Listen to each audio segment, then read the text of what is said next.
Bonjour à toutes et à tous. Merci de participer à notre atelier du pôle de compétitivité Clubster NSL sur les nouveaux essais cliniques en santé. Durant cet atelier, nous aurons la chance d'avoir 5 interventions qui présenteront donc cette nouvelle pratique au niveau de l'organisation et du déroulement des essais cliniques, mais également des retours d'expérience sur les nouveaux lieux d'expérimentation et sur les nouvelles méthodes d'évaluation des DM de santé numérique. Je donne maintenant donc la parole à madame Ariane Gallon. Parfait. Merci beaucoup donc bonjour à toutes et à tous. Un grand merci, pour cette, invitation et l'organisation de ce séminaire. Comme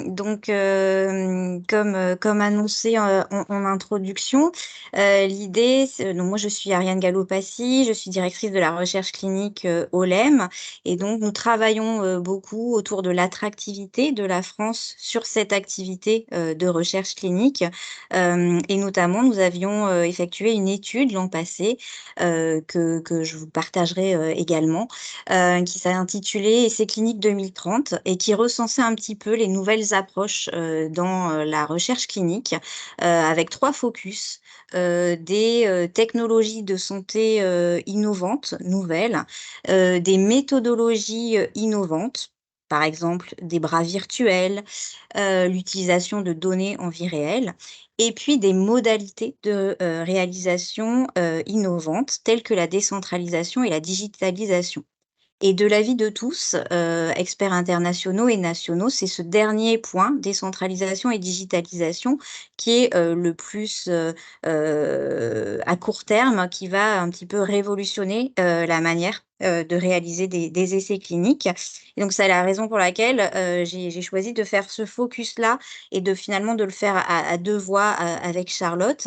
Une présentation générale, du changement de paysage autour de la décentralisation, digitalisation, au niveau de la France, qui va conduire à, faire évoluer, la mise en place de vos essais cliniques et Charlotte reviendra dans un second temps avec un retour très pratico-pratique, sur l'évolution de ces pratiques. Donc je rentre dans le vif du sujet.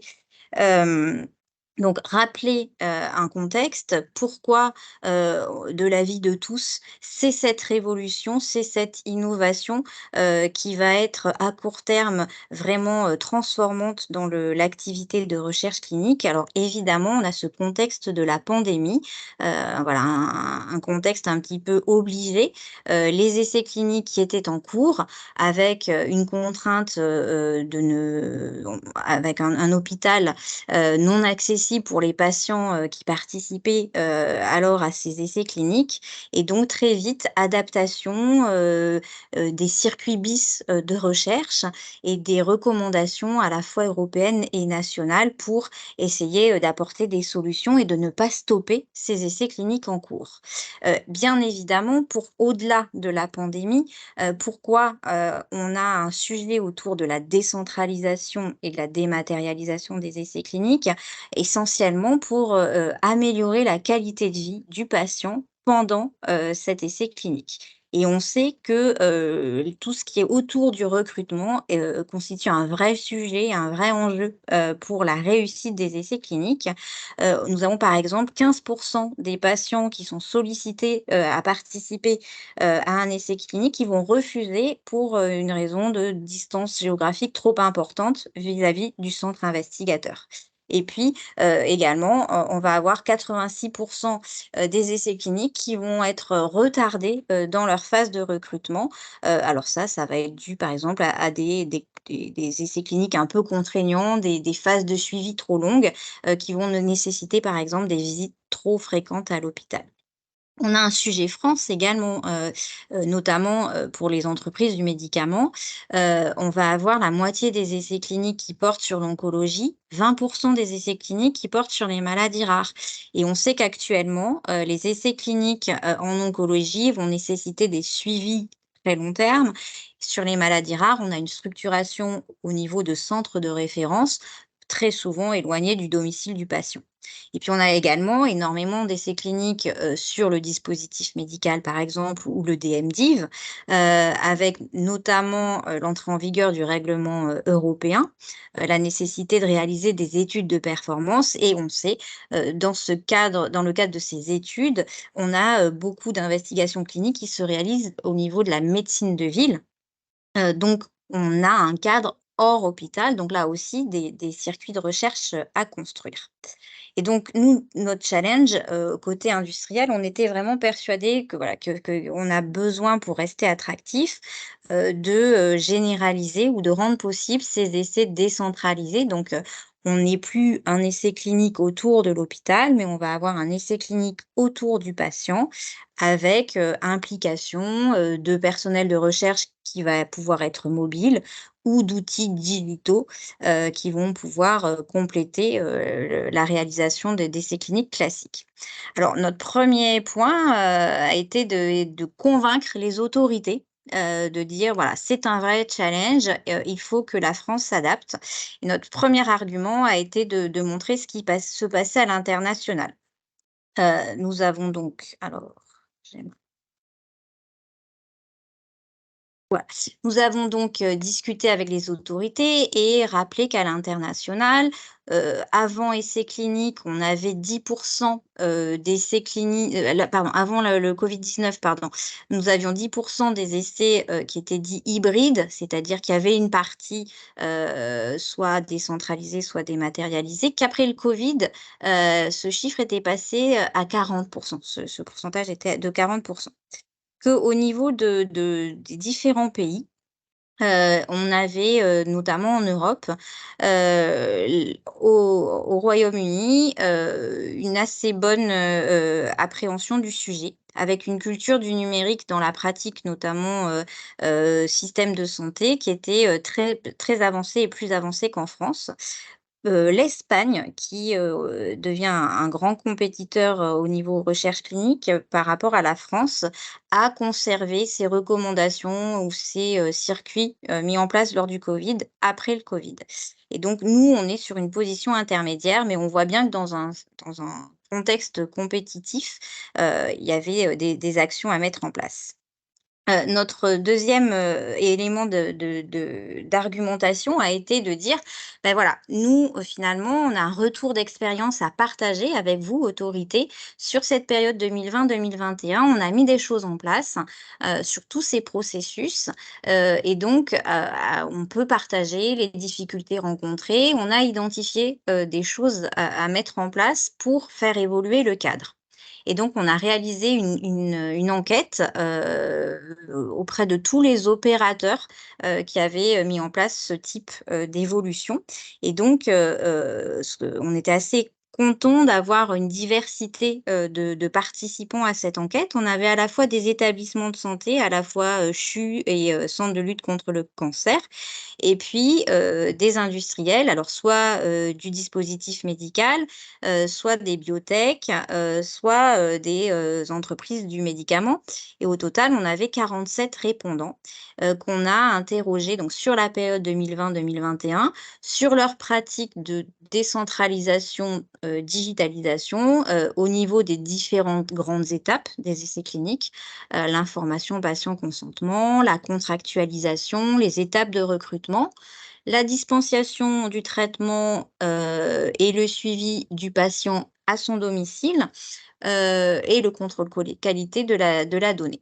On a, posé les différentes questions, sur cette slide, donc, recensement des pratiques, quels étaient les objectifs suivis, la déclinaison opérationnelle, les bénéfices observés, pour qui, les difficultés, rencontrées et puis soit des exemples internationaux de bonnes pratiques ou de solutions proposées. Alors très rapidement, en fait, on a vu qu'en fonction des étapes, concernées, vous aviez un pourcentage d'applications un petit peu, différentes. Et puis, on a aussi, questionner les industriels sur le nombre d'essais cliniques concernés. Parce qu'on pouvait avoir un taux de participation ou par exemple dire que 77 des 47 répondants avaient eu une dématérialisation de la signature au niveau de la convention unique. Mais combien d'essais étaient concernés? Ben, on voit qu'il y en avait plus de 400. Donc c'était largement, une expérience, assez large. Sur d'autres pratiques, on voit que les essais concernés étaient plus, étaient, un nombre beaucoup moins important. Donc on avait ce retour un petit peu quali et donc on voit que, il y a des choses très simples qui ont été mises en place. Signature électronique pour la contractualisation, tout ce qui était dispensation des traitements à domicile, et contrôle de la donnée à distance, voilà, du fait du non-accès à l'hôpital était aussi, assez présent dans 50 des cas et puis ce qui a peut-être le plus bloqué, c'était, notamment, l'information aux patients avec, notamment beaucoup de difficultés au niveau des CPP. Donc au-delà de cette caractérisation quantitative, on a aussi, demandé, que voilà, un retour un peu quali, sur les freins et donc voilà, on avait en fonction des étapes, des freins techniques, des freins, au niveau des blocages au niveau des autorisations. Beaucoup de questions, des CPP, beaucoup de questions, de la CNIL, et donc on a pu comme ça, partager avec les autorités, toutes ces difficultés et en en synthèse, on leur disait: «Bah, voilà, on a besoin, d'avoir un cadre à la fois, européen et national qui va vraiment faire évoluer cette pratique, en vue de sa généralisation et ce cadre, il va toucher, la loi, notamment par exemple, la définition du site investigateur, des aspects réglementaires, des aspects techniques, des aspects organisationnels. Donc ce cadre, il est à co-construire et au-delà de ce cadre, on a vraiment besoin d'un accompagnement des acteurs, en termes de diffusion de l'information, de formation, des acteurs, d'équipement, et notamment au niveau, établissement, de santé, système d'information et cetera. Et puis, on a un sujet autour des solutions digitales et méthodologiques. On voit qu'il y a beaucoup de solutions digitales qui apparaissent sur le marché. Il faudrait aider aussi les opérateurs à les choisir, à les utiliser et cetera et cetera. Donc ça, c'était notre besoin et pour finir de convaincre les autorités, on a eu une troisième argumentation, un troisième argument qui a été le plus convaincant, ne nous leurrons pas, c'est-à-dire qu'on s'est inscrit dans une démarche, européenne et donc l'IME a travaillé également sur des recommandations post-Covid, autour de la décentralisation des essais cliniques et a publié en décembre dernier des recommandations macro qui reprenaient un petit peu comme nous l'avions fait les différentes étapes, en donnant des grandes lignes. Alors évidemment, si vous lisez ces recommandations, et que vous souhaitez mettre en place un essai clinique décentralisé, il y a un énorme gap parce qu'on est vraiment sur des grandes lignes directrices, et donc le message était de dire, au niveau des pays européens, de construire leur cadre national en accord avec, ces recommandations, européennes. Et donc c'est ce qui a été, décidé, au niveau du ministère de la santé et ils ont confié à la commission, nationale des recherches impliquant la personne humaine ce chantier qui, réunit l'ensemble des autorités concernées et l'ensemble des opérateurs concernés. Et donc ça, je tiens à le souligner parce que c'est vraiment un bénéfice, on va dire du Covid. Il est assez rare de travailler avec toutes les autorités concernées d'emblée, ce qui fait gagner du temps. Donc en l'occurrence, au niveau du ministère de la santé, nous avons la direction générale de la santé, la direction générale de l'offre de soins, la direction du numérique. On a également la NSM, on a également, la CNIL, on a également les CPP et côté, opérateur, on a des promoteurs industriels, des représentants du SNITEM pour le DM, du LEM pour les entreprises du médicament, on a l'AFCRO aussi, au côté CRO et puis on a tous les établissements de santé, CHU, CLCC, des cliniques et très important, des représentants des patients. Heu voilà, et donc ce gros chantier, s'articule en 3 grands axes. Donc l'idée, c'est vraiment de mettre en œuvre les recommandations européennes et de les décliner à l'échelle nationale, en ayant des choses plus opérationnelles, donc des recommandations précises et concrètes. Et puis, on le voit, de détecter notamment les blocages réglementaires ou législatifs. Je recite mon exemple de définition du site investigateur. Si, on doit modifier cette définition, ça va toucher le code de la santé publique, donc il va falloir voilà, modifier, le code de la santé publique. C'est un exemple. Et donc au-delà de la rédaction, de ces, recommandations nationales, la deuxième étape, sera d'accompagner des projets, dans le cadre d'une phase pilote pour un peu tester sur le terrain, les recommandations nationales, émises, de manière à, finir la démonstration de la faisabilité et puis, préciser certaines recommandations, pour finaliser, on va dire, la construction de ce cadre. Et puis, je citais l'exemple des solutions, notamment digitales, qui étaient à disposition, des opérateurs. Le ministère de la santé aimerait établir un petit peu des standards d'évaluation ou un cahier des charges minimal pour accompagner les hôpitaux, les industriels dans le choix de ces solutions digitales et dire: «Bon, bah, voilà, si, je choisis cette solution, on est dans le cadre national et on n'aura pas de souci au niveau autorisation, et cetera, et cetera».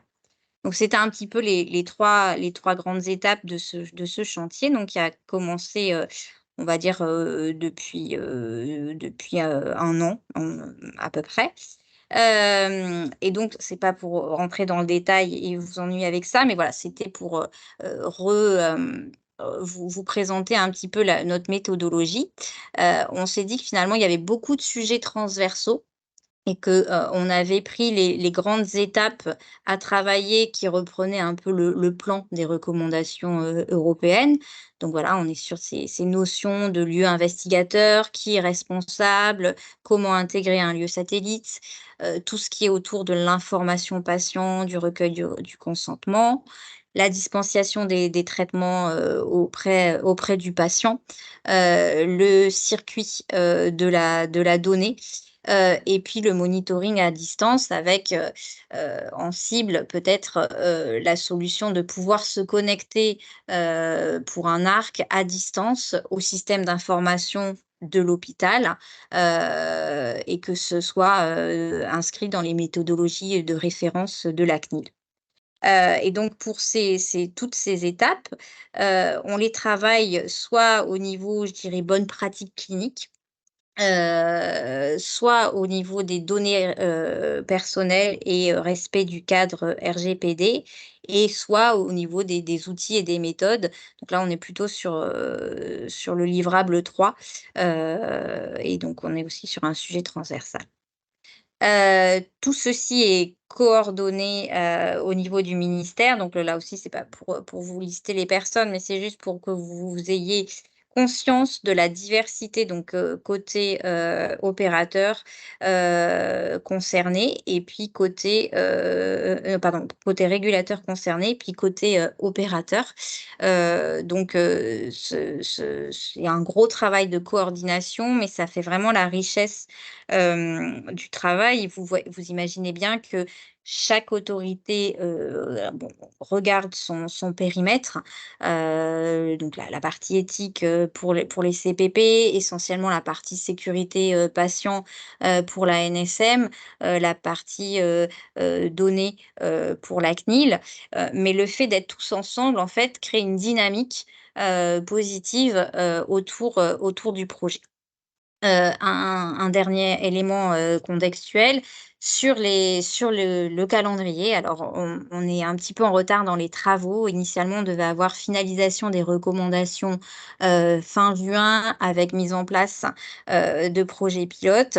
Voilà, donc tout le chantier a pris, on va dire, 6 mois de retard, mais on espère avoir les recommandations, au niveau, de la fin de l'année, pour que début 2024, on puisse mettre en place, ces phases pilotes.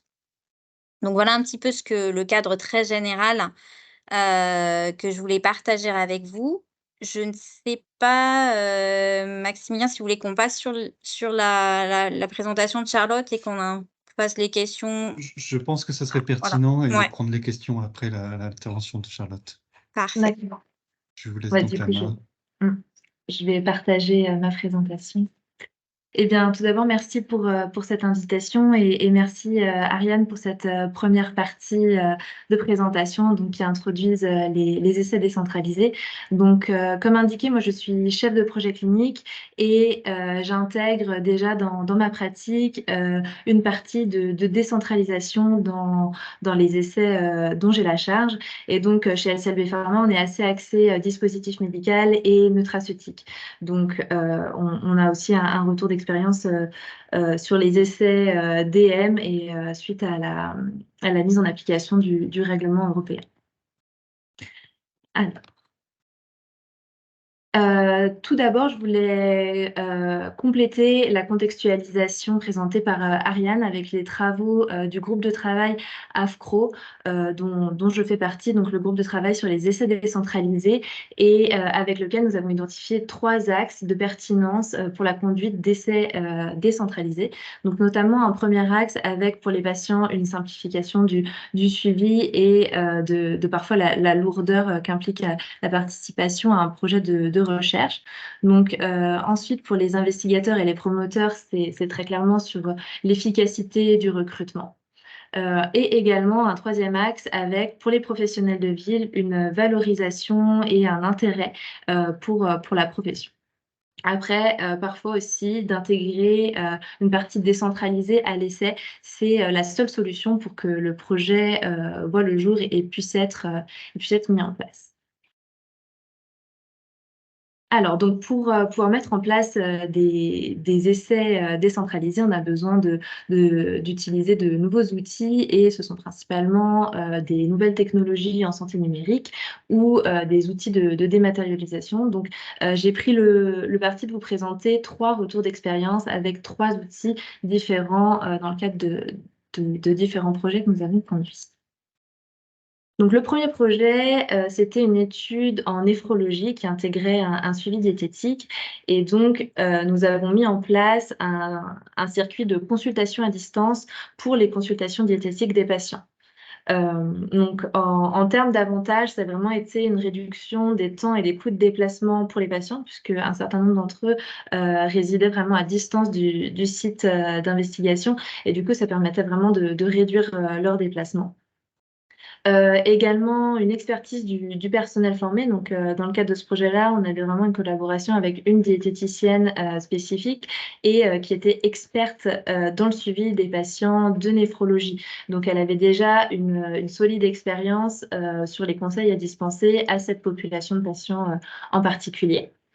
Ça a également permis une homogénéisation des pratiques puisque donc elle a suivi les patients de différents centres et elle, sa pratique était homogène, bien sûr adaptée aux patients, mais avec son expertise, son expérience, elle avait ses propres recommandations, ses propres pratiques et elle a pu les dispenser à tous les patients, peu importe leur localisation. Et également, c'était un élément de faisabilité important puisqu'on se retrouvait avec un certain nombre de centres qui n'avaient pas les moyens humains au niveau des équipes diététiques, les moyens humains nécessaires pour pouvoir intégrer ces éléments-là dans leur service.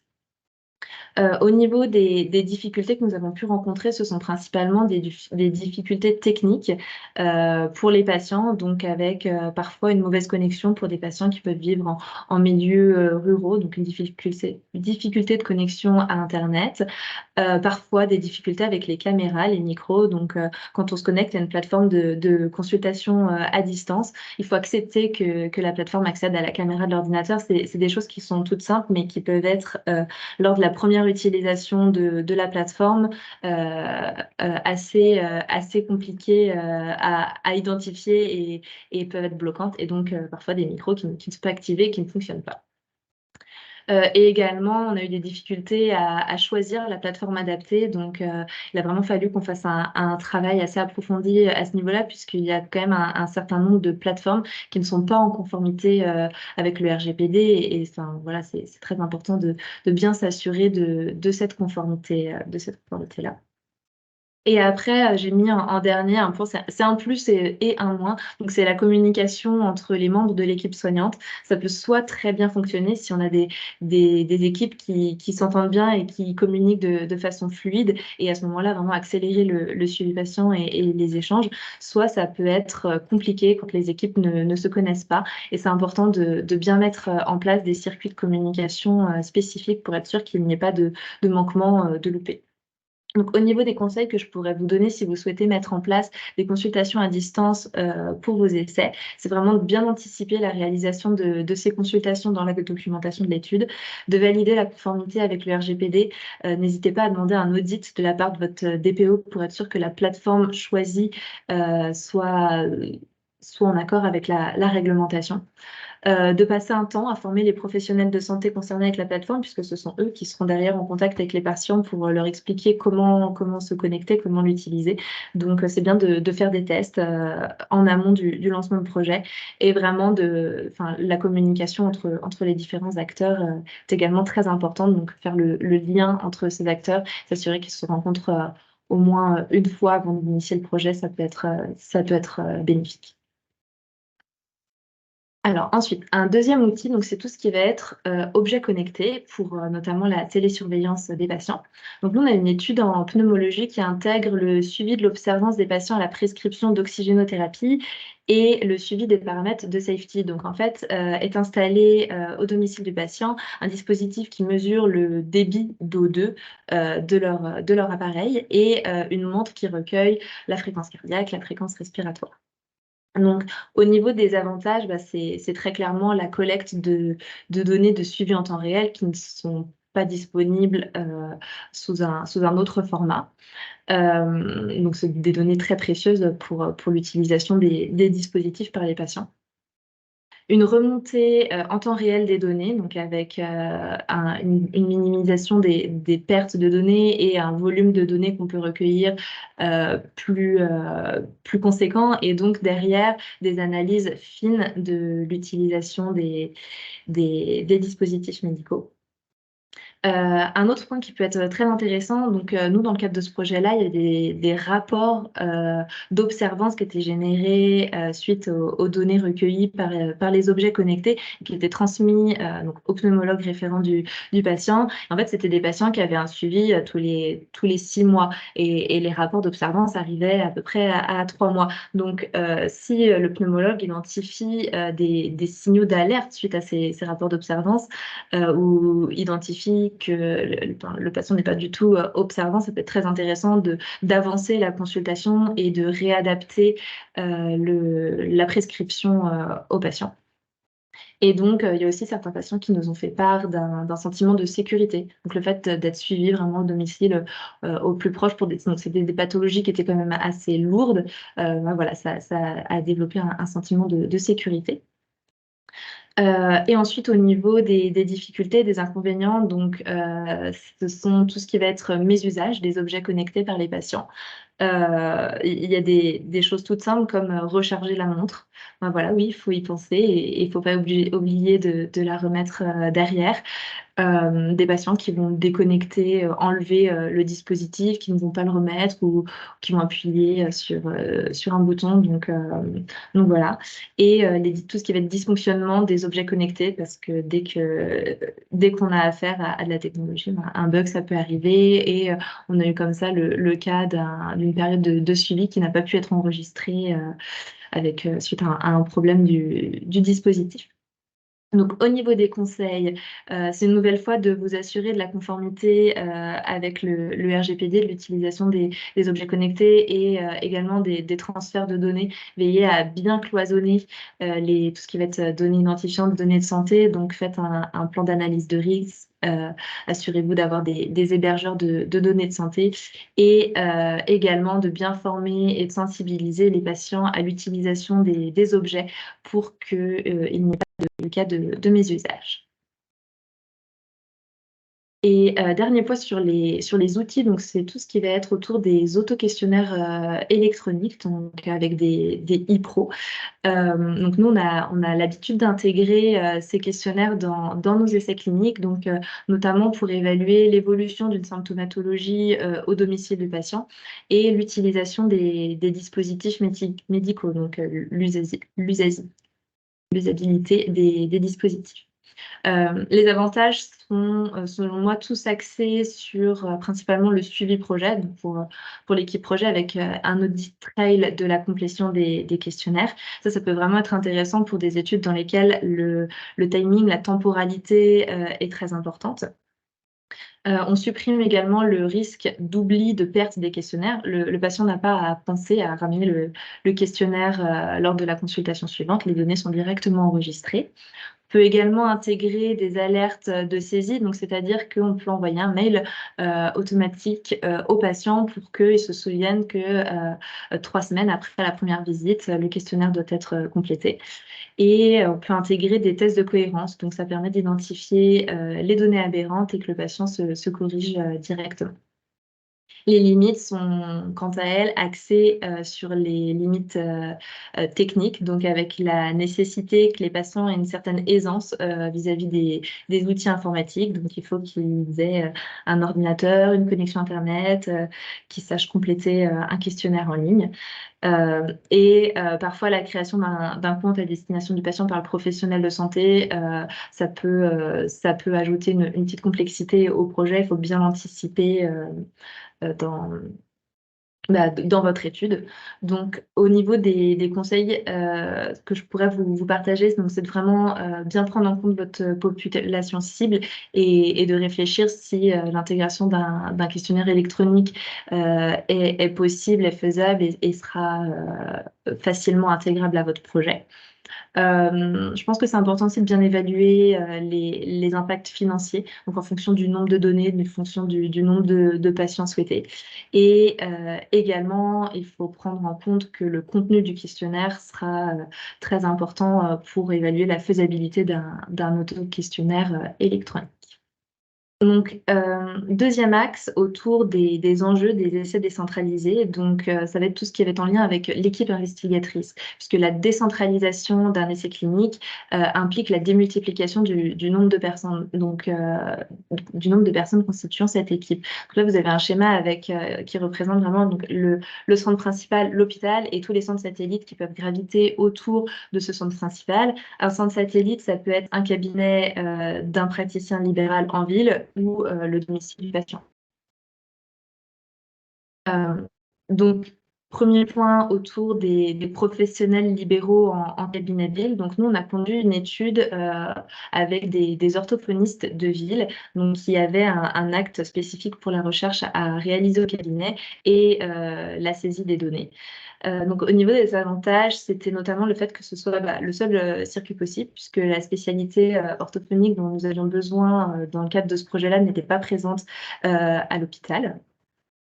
Également une démultiplication du recrutement. Donc, chaque site satellite a participé à la sélection des patients, donc sélectionner les patients pour les adresser après à l'hôpital. Et également le fait que les professionnels de santé étaient au plus proche du domicile des patients, puisque dans un secteur géographique, le patient avait le choix de l'orthophoniste qui pouvait le prendre en charge. Au niveau des difficultés, ça a été notamment la démultiplication de la charge de travail de lancement projet. Donc ça, c'est un point à bien anticiper lors de votre organisation projet. Donc avec une démultiplication du travail administratif avec une convention par centre, une mise en place par site et donc une complexité logistique projet. Au niveau des conseils, donc si vous avez l'opportunité d'avoir l'aide d'un assistant de recherche clinique qui pourrait coordonner le site principal avec les sites satellites, ça peut vraiment fluidifier la logistique du projet et surtout bien réfléchir au design de votre protocole et anticiper la coordination et la logistique qui en résulte.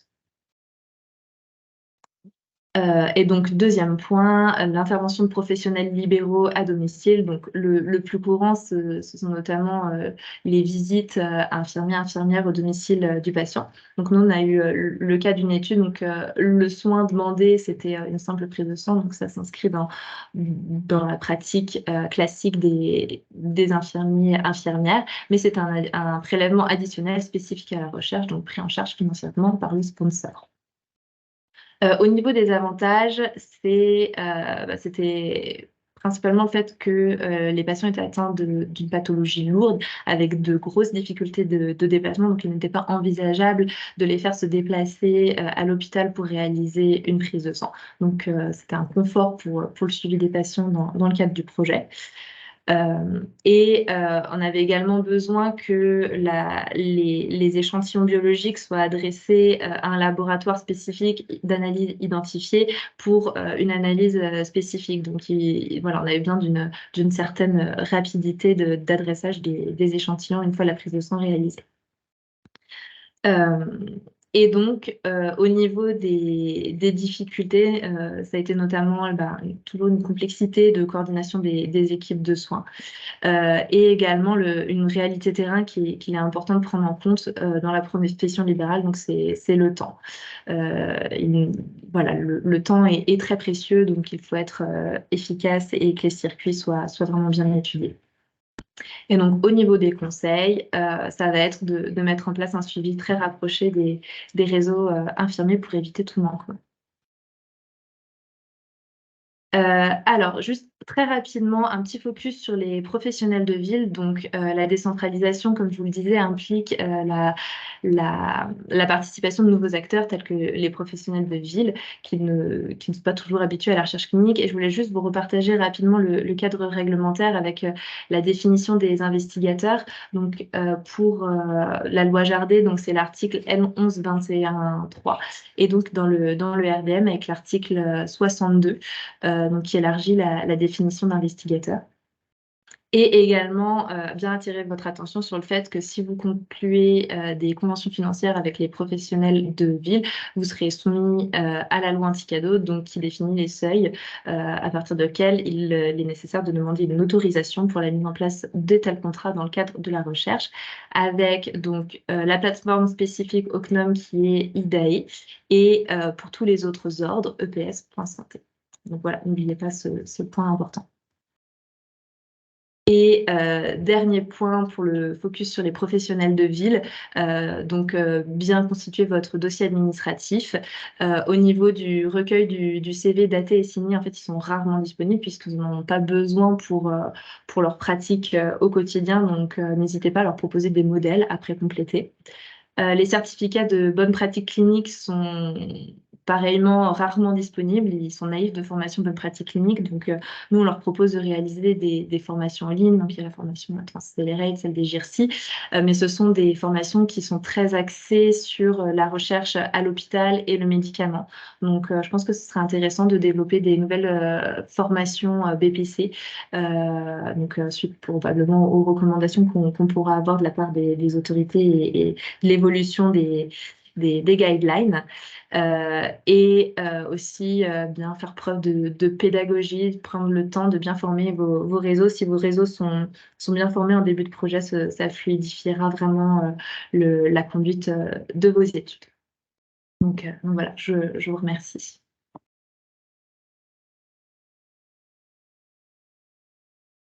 Merci beaucoup pour cette présentation.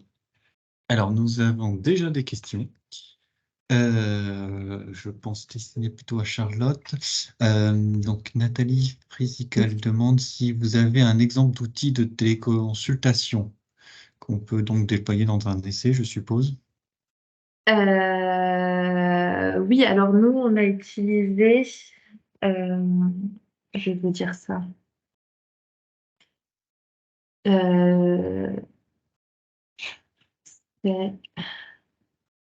Alors, peut-être le temps que je cherche. Alors, je passe à la deuxième question, qui est une question de jargon. Bonjour, qu'est-ce qu'un audit trail? Ah oui, alors l'audit trail, ça va être le suivi de la saisie des données dans les plateformes de recueil de données. Donc, lorsqu'un patient saisit une donnée dans un IPRO, l'IPRO va enregistrer la date et l'heure de complétion et le compte utilisateur de cette complétion. Et si le patient change la donnée, il y aura le suivi aussi du changement des données. Donc, similaire à ce qu'il y a dans les ICRF pour le recueil des données des essais cliniques. Merci. Alors, nous avons une question de Madame Fournier. Bonjour, si un professionnel de santé participe à la recherche, mais pour du suivi classique sans collecte de données, est-il soumis aux démarches que vous avez citées? Il ne sera pas considéré comme investigateur. Merci. Alors, donc, si un professionnel participe à un projet de recherche, hors recherche, mais vous avez conclu une convention? S'il n'est pas investigateur, il n'est pas sur la liste des investigateurs et donc il ne sera pas soumis à approbation CPP, etc. Mais à partir du moment où il y a une convention financière avec un professionnel de santé, il faut se poser la question de la loi anti-cadeau. Et dans tous les cas, même si vous êtes en dessous des seuils, que je rappelle, c'est 2 000 € pour la convention au total et 200 € de l'heure, il faut quand même soumettre aux ordres pour déclaration. Et, je voudrais moi-même rebondir sur cette problématique du recrutement en tant que professionnel de ville. Quelle est à l'heure actuelle la réceptivité justement pour participer à ce type d'études? Et vous parliez également de formation. Est-ce que c'est très lourd, on va dire, de former le médecin ou le professionnel de ville à ces particularités de la recherche clinique? Alors, globalement, on note quand même un intérêt en fonction des professionnels de ville pour participer à des projets de recherche. Donc, notamment dans les travaux du livre blanc, il y a des chiffres donc avec une étude qui a été réalisée par Libéros sur les infirmiers. Et donc, en moyenne, l'intérêt des infirmiers pour participer à un projet de recherche sur une échelle de 1 à 5, c'était de 4,1 sur 5, donc avec quand même plus de 800 répondants. Donc ça démontre un intérêt. Moi, j'avais également échangé avec le coprésident du Conseil national de l'ordre des masseurs kinésithérapeutes et qui m'a indiqué que dans leur profession, vraiment, il y avait un intérêt pour la recherche, mais pour le moment, peu de professionnels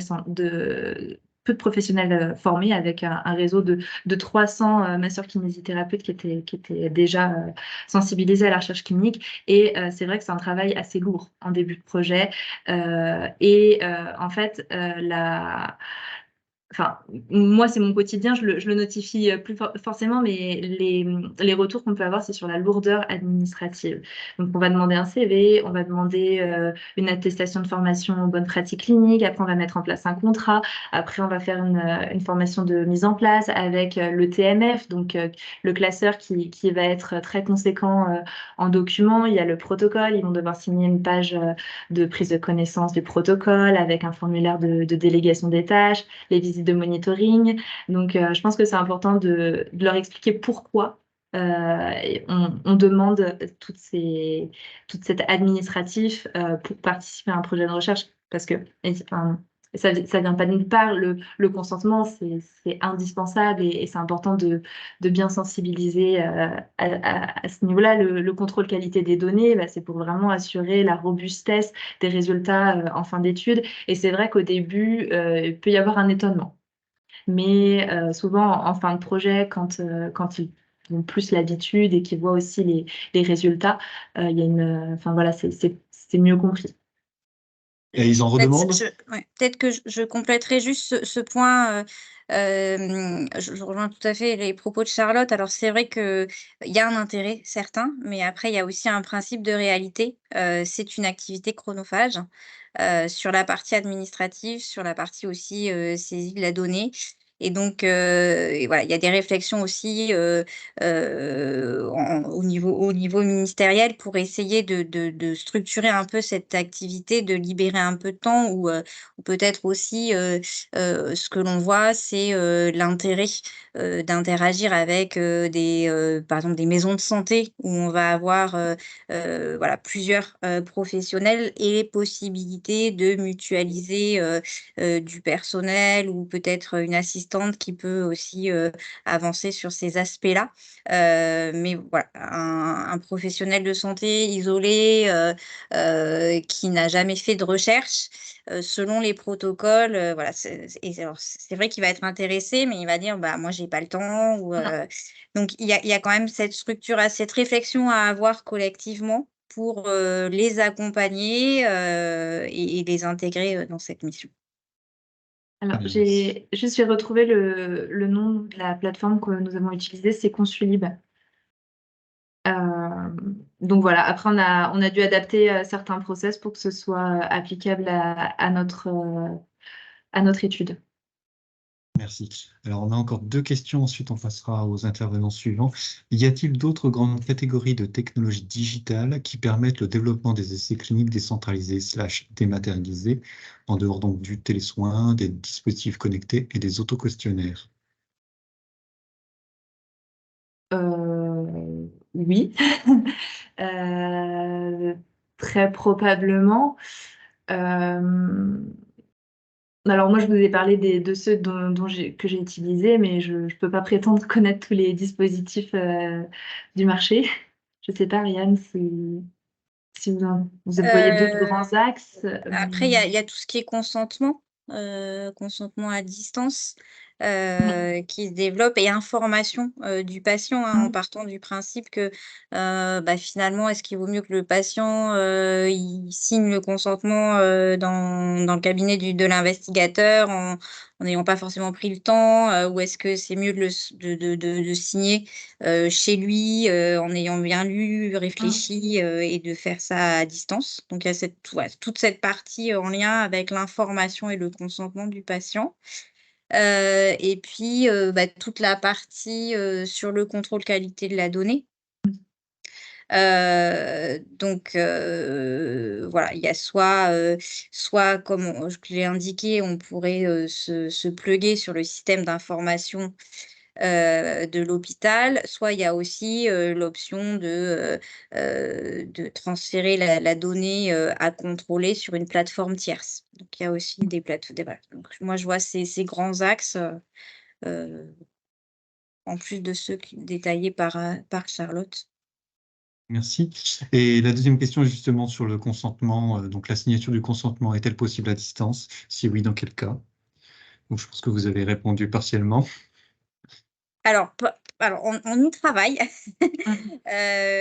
et donc voilà, c'est justement pour définir quel outil, quel moyen de vérifier que c'est bien le patient qui signe, et en tout cas, ce qui est ce qu'on le début de réponse qu'on peut donner de manière fiable, c'est que, la 1re interaction, avec l'investigateur qui va expliquer, le protocole, qui va proposer, ça ce sera, voilà, ça reste, quelque chose, à privilégier de manière physique, Mmh. une interaction et finalement tendrait vers, entre guillemets «seulement la signature» qui pourrait être, à distance, après cet échange, qui resterait classique. Et donc voilà, on est en train de construire ce cadre-là. Nous, on a mis en place un projet, donc du coup, c'est pas de la décentralisation, mais c'est de la dématérialisation avec une e-signature, mais à l'hôpital, Mmh. D'accord. avec une information à l'hôpital, Et etc. et si je puis poser la question, dans le cadre de l'étude avec les infirmiers, infirmières qui devaient Mmh. prélever donc le sang, c'était eux qui étaient en charge de recruter le patient ou Non. justement c'était non, d'accord. Non, non, c'était vraiment, on avait besoin d'une Mmh. prise de sang à domicile et ils sont intervenus uniquement dans ce cadre-là. Sinon, D'accord, tout le reste du suivi, était à l'hôpital. d'accord. Je vous remercie. Alors, on va passer aux intervenants suivants. On pourra revenir peut-être sur les questions en fin de session si on a le temps, parce que je vois qu'on est un petit peu en retard. Donc, 3e intervention donc, du CHU de Lille sur la présentation du tiers lieu d'expérimentation in situ. Je vous laisse la main. Bonjour à tous, est-ce que déjà vous m'entendez? Tout à fait. Et on Et voit vous la voyez. présentation. Parfait. Donc bonjour, je me présente, donc je suis Arnaud Louis, je suis chef de projet sur le tiers-lieu d'expérimentation in situ. Ça paraît compliqué comme ça, mais logiquement, d'ici la fin de la présentation, ce sera très clair pour tout le monde. Du coup, in situ, ça signifie innovation citoyenne en santé numérique. C'est un projet lauréat de l'appel à projet tiers-lieu d'expérimentation en santé numérique de la Caisse des dépôts. C'était dans le cadre de France 2030, donc le plan de redressement pour faire de la France le leader de l'innovation en Europe. Et donc, le tiers-lieu in situ est porté par le CHU de Lille, qui est chef de file, mais il y a plusieurs autres partenaires. Il y a notamment l'Université de Lille, l'URPS des médecins libéraux Hauts-de-France, la Compagnie des tiers-lieux, ainsi que Eurasanté. Donc voilà, tous ces partenaires participent à faire vivre et à l'animation du tiers-lieu. Donc, je vais commencer par un petit peu expliquer ce qu'est un tiers-lieu d'expérimentation. Aujourd'hui, quand on développe une solution numérique en santé, c'est extrêmement important de répondre aux besoins des usagers et de s'insérer dans une pratique professionnelle. C'est complètement inutile d'être dans son coin, de développer quelque chose tout seul en se disant ah bah super, comme ça le patient il pourra faire ci, ah génial, le médecin il pourra faire ça. Donc, et paradoxalement, à côté de ça, les lieux où on peut un petit peu expérimenter en vie réelle, où il y a de l'innovation, c'est dans les hôpitaux. Et les hôpitaux sont pas toujours bien équipés, que ce soit au niveau méthodologique ou scientifique, pour justement évaluer et aider ces porteurs de projets. Et donc, c'est un petit peu toute cette idée qui est derrière les tiers-lieux d'expérimentation. C'est donc faire rencontrer les usagers, les professionnels de santé, les porteurs de projets, pour un petit peu voilà, faire en sorte que, une fois qu'elle sera commercialisée, la solution innovante, elle sera utilisée et donc enfin, utilisable et utilisée par les professionnels de santé et de manière générale les usagers. Il y a aussi également l'idée de faire intervenir le patient dans la démarche pour voilà, faire émerger des idées pour les porteurs de projets. Donc c'est tout ça qui est derrière un petit peu l'idée de tiers-lieu d'expérimentation. Donc nous sommes le tiers-lieu, donc in situ, nous sommes le tiers-lieu d'expérimentation sur les Hauts-de-France. Et même si, voilà, comme vous l'avez vu, tous les partenaires, nous sommes centrés sur l'île, l'idée, c'est vraiment de décentrer tout ce qui est expérimentation en vie réelle sur tout le territoire et pas uniquement de se concentrer, comme c'est un petit peu à l'heure actuelle, sur les gros hôpitaux. Et donc, pourquoi pas, à terme, parce que pour l'instant, nous venons de commencer. Donc, j'ai oublié de préciser au début, mais c'est seulement depuis donc, en début d'année 2023 que nous avons été lauréats, pardon. Et donc, toute la méthodologie se met en place. Et donc, voilà, ce serait de proposer des terrains d'expérimentation sur tout le territoire, donc notamment en ville, chez par exemple des médecins généralistes, dans des maisons de santé pluriprofessionnelles, dans des EHPAD, également pourquoi pas proposer lors de soins à domicile. Et l'idée d'In situ, c'est donc d'accompagner les porteurs de projets à trouver un terrain d'expérimentation qui est adapté à leur solution, afin de vraiment l'expérimenter en vie réelle. Donc ça, c'est la première partie. Et il y a un petit peu l'autre phase d'In situ, qui est donc plusieurs expertises qui sont disponibles et en fonction des besoins des porteurs de projets. Et là, je vais laisser Jessica, ma collègue, qui est experte en évaluation d'usage, vous en parler. Ah, t'as teasé mon... Ah oui. Bonjour, bonjour à tous. Donc, Jessica Chiraud. J'ai été cordialement invitée par Arnaud pour mettre un visage sur les petits logos des expertises qui sont là devant vous. Donc, moi, je suis ergonome au CHU de Lille et j'interviens en tant qu'expert dans l'évaluation de l'usage pour le projet In situ. Du coup, je suis accompagnée de plusieurs collègues donc, qui ont des expertises en médico-éco, en réglementaire du dispositif médical, en évaluation du numérique en santé. Il y a également des experts juridiques pour la mise en place de partenariats avec les porteurs de projets qui se présenteraient dans In situ et pour lesquels il y aurait du co-développement, par exemple, avec des membres du tiers-lieu et également mes collègues de la cellule montage de projet qui interviennent dans l'aide à la recherche du financement pour financer ces expérimentations dans le tiers-lieu In situ. Donc, nous, dans In situ, on met à disposition nos expertises pour différents types d'évaluations. Ça peut être des évaluations précliniques comme des évaluations cliniques. Donc, du coup, on intervient en préclinique, par exemple, sur des études techniques, des études d'usage, des études sur bande d'essai, mais également après au lit du patient.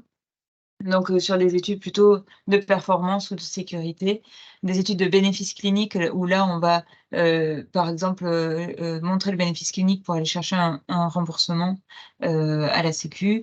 Et enfin, des études de suivi clinique après commercialisation pour évaluer les usages, par exemple, d'une solution numérique quelconque. Donc aujourd'hui, comme le disait Arnaud, le Institut a démarré en début d'année et il accompagne actuellement 2 projets. Un projet qui est mené en partenariat avec le CERN et le CHU de Lille, enfin les bateliers du CHU de Lille. Donc là, on met plutôt en place une étude clinique de faisabilité où l'objectif, c'est d'évaluer une solution de monitoring des signaux physiologiques des patients alités à distance, sans contact avec le patient. Donc, on a proposé au CERN, enfin, InSitu a proposé au CERN le tiers-lieu d'expérimentation des bateliers. Et puis également des expertises pour l'aide au montage de protocoles d'évaluation et également la cellule juridique qui a été sollicitée pour la mise en place d'un contrat de collaboration. Et il y a également un deuxième projet qui est actuellement accompagné dans InSitu. Il s'agit du projet Pixhacker. Donc Pixhacker, c'est un projet qui est issu d'une start-up strasbourgeoise qui développe une application mobile pour le suivi à distance des plaies à domicile chez les patients par les infirmiers. Donc cette start-up a une solution qui est déjà bien avancée au niveau technologique. On est sur une TRL 7 ou 8.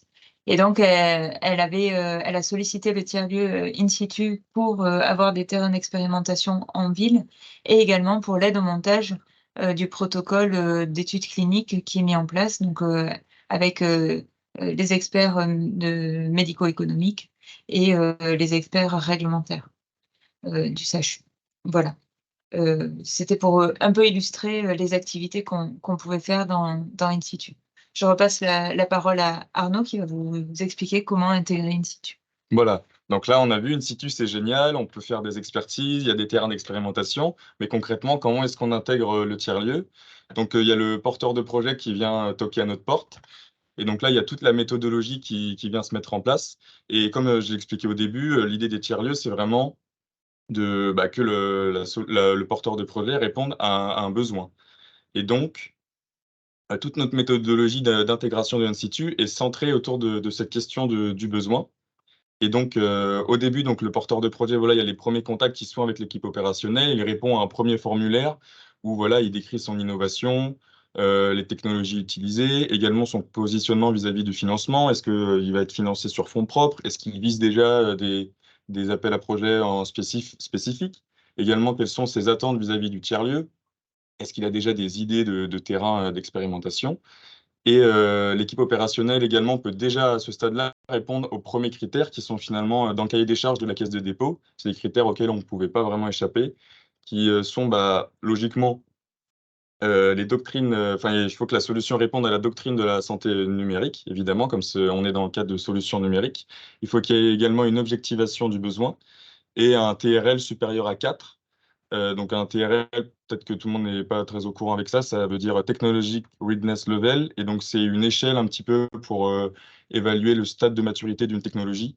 Et donc dans le cas d'InSitu, il faut être à partir de 4, parce que comme on met en place des expérimentations, il faut avoir un protocole à expérimenter, un prototype, pardon, à expérimenter. Et donc sans prototype, on ne peut pas expérimenter, donc il faut un TRL à partir de 4. Et donc, une fois que tous ces premiers critères sont ouverts, le porteur de projet a la chance de se présenter devant le comité d'intérêt, que je vais un petit peu plus détailler. Donc, ce comité d'intérêt, c'est vraiment la représentation du du monde de la santé au sein d'InSitu. Donc, il est composé, comme c'est écrit, de médecins hospitaliers, d'un médecin généraliste, de patients et d'aidants experts, un cadre de santé et d'un directeur d'un média de la santé. Et donc, eux, il faut qu'ils répondent à la question que j'ai écrite également en dessous. Est-ce que la solution répond à un besoin non, peu ou mal couvert du territoire de Hauts-de-France? C'est vraiment la question centrale. Et eux, finalement, sont très bien amenés. Ils sont bien qualifiés à répondre à cette question, vu que tous les jours, ils sont en contact du monde de la santé, ils connaissent très bien les enjeux, les besoins, et donc ils rencontrent le porteur de projet. Et en parallèle de ça, l'équipe opérationnelle, eux, ils montent un dossier également dont le comité d'intérêt accès, où l'équipe opérationnelle va rencontrer directement les usagers, excusez-moi, potentiels de la solution. Par exemple, si on est dans le cas d'une application pour pour les patients atteints d'un diabète de type 2, l'équipe opérationnelle va rencontrer les usagers, va donc rencontrer des patients atteints de diabète de type 2, des diabétologues, des médecins généralistes, vraiment des gens qui vont potentiellement ensuite utiliser l'application. Ils vont leur demander leur avis sur l'application, qu'est-ce qu'ils en pensent, également pourquoi pas faire des retours, qu'est-ce qui est bien, qu'est-ce qui est moins bien, et tout ça dans le but un petit peu d'alimenter le comité d'intérêt et également pour le porteur de projet d'avoir des retours directement sur sa solution. Et donc une fois que cette question est répondue, c'est le comité de pilotage, plus particulièrement les experts au sein de ce comité, qui vont répondre un petit peu à la suite, avant l'intégration, à des questions de faisabilité, notamment au niveau numérique. Par exemple, si l'expérimentation se situe dans une EHPAD, il faut que l'infrastructure numérique soit en adéquation avec le prototype actuel au niveau numérique. Également, pourquoi pas par des questions de modèle économique pour que la solution soit viable sur le long terme. Parfois, il y aura la question, donc on est dans le numérique, il y a des questions d'intelligence artificielle, donc l'éthique va forcément des fois pointer le bout de son nez. Et donc voilà, une fois que tous ces feux-là sont ouverts, les porteurs de projets intègrent InSitu et peuvent bénéficier des choses nous avons expliquées précédemment. Il reste un dernier point à aborder, c'est la question des financements. Aujourd'hui, donc en étant lauréat, InSitu est financé par la Caisse des dépôts jusqu'en 2026, mais c'est le tiers-lieu, son animation, ses infrastructures qui sont financées, et ce ne sont pas les expérimentations des porteurs de projets. Il faut bien comprendre ça. Mais à côté de ça, donc, lorsqu'un projet entre dans InSitu, InSitu l'accompagne à aller chercher des financements. Donc là, j'ai mis une liste non exhaustive des organismes qui proposent des financements via des appels à projets. Et donc, grâce à ces experts, InSitu voilà, aide au montage de projets pour aller chercher ces financements, mais ne propose pas de financement spécifique aux porteurs de projets. Mais via la Caisse des dépôts, la Caisse des dépôts organise des appels à projets spécifiques pour les porteurs de projets intégrés à des tiers-lieux. Ce qui signifie que lorsque vous êtes dans un tiers-lieu d'expérimentation, vous pouvez avoir accès à des appels à projets spécifiques, chose que les autres porteurs ne peuvent pas. Donc voilà, je ne sais pas si vous avez des questions spécifiques par rapport au tiers d'expérimentation, dans quel cas, moi et Jessica, on sera très heureux d'y répondre. Merci beaucoup. Eh bien, en effet, nous en avons deux. Alors, une première question. Travaillez-vous avec des centres de médecine générale? Les cabinets sont peu performants dans les essais cliniques. Entre parenthèses, je dirige moi-même une CRO.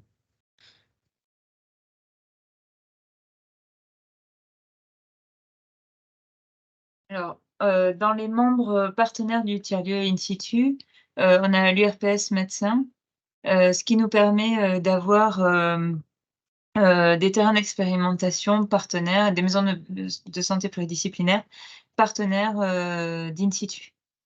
Donc oui, on a accès à des populations de médecine. Deuxième question. Le tiers-lieu fonctionne-t-il en mode distanciel pour ceux qui ne vivent pas dans le coin? Alors, c'est-à-dire en mode distanciel,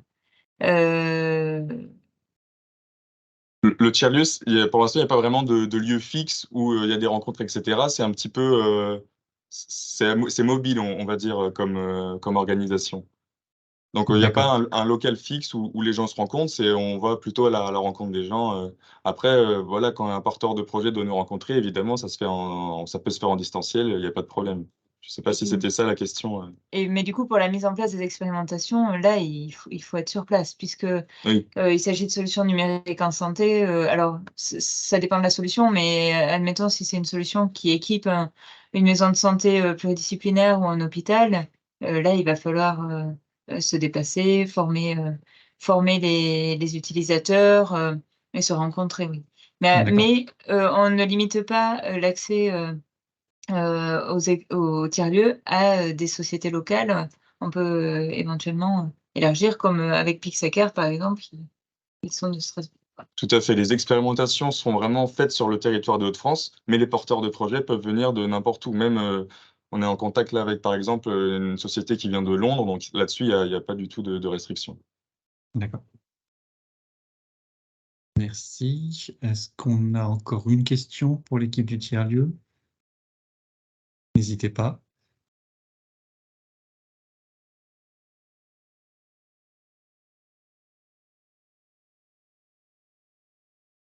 Alors moi, j'en aurais une. Est-ce que vous accompagnez les porteurs qui seraient peut-être trop en amont? Vous parliez donc de faits verts pour rentrer dans la partie expérimentation.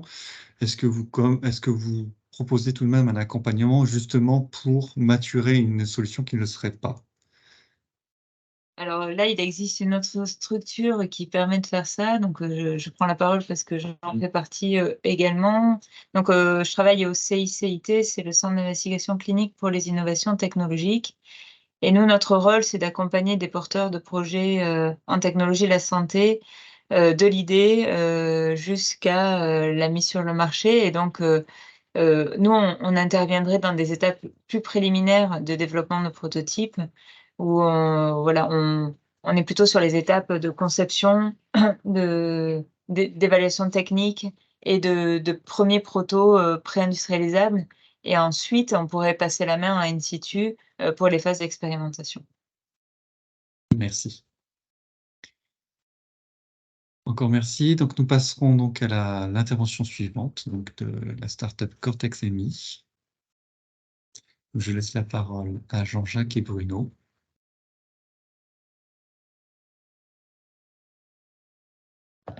Voilà, vous m'entendez bien? Tout à fait. Par contre, Alors, tu je es vais passé en... partager. Et normalement, vous devez voir mon écran, a priori. Tout à fait, c'est parfait. C'est bon? À toi l'honneur. Bon, bah, très bien. Bon, en tout cas, merci beaucoup pour l'invitation, Maximilien. Toujours un plaisir de revenir un peu partager notre expérience qui, on va dire, débutante un peu plus. Nous, aujourd'hui, donc, tu nous as effectivement demandé de faire une petite rétrospective du développement un peu au sens large de notre intelligence artificielle qui est appliquée à la chirurgie du rachis et parler un peu plus spécifiquement et techniquement des cohortes synthétiques dont on a eu l'usage pour une étude rétrospective, justement. Donc, voilà, comme je vous le disais à l'instant, notre objectif à nous, ça a été de chercher à apporter une solution digitale qui soit drivée par des méthodologies d'intelligence artificielle pour améliorer le suivi des parcours post-opératoire des patients opérés du dos. Et donc, avant de parler, je dirais plus dans le détail de notre technologie, je vais parler de l'objectif au départ qui était finalement de répondre clairement à un besoin clinique.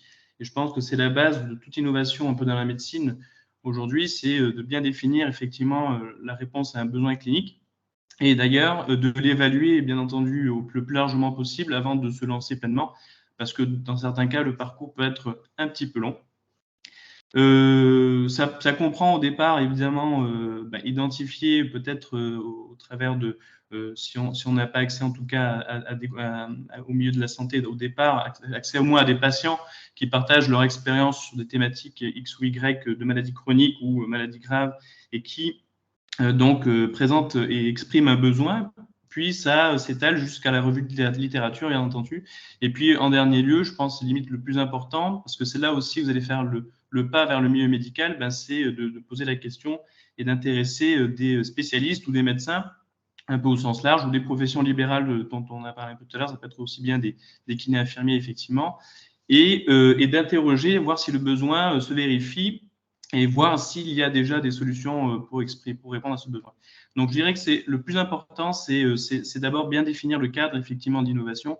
Et nous, dans le cadre de notre démarche, c'était de faire en sorte d'appréhender avant une intervention chirurgicale le devenir du patient en 6 mois post-opératoire.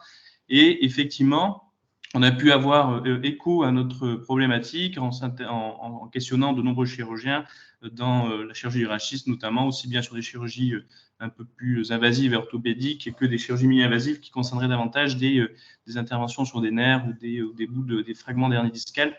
Voilà, donc on a eu cette chance-là d'avoir assez rapidement l'expérience de spécialistes qui ont pu nous driver un peu dans la modélisation de notre intelligence artificielle.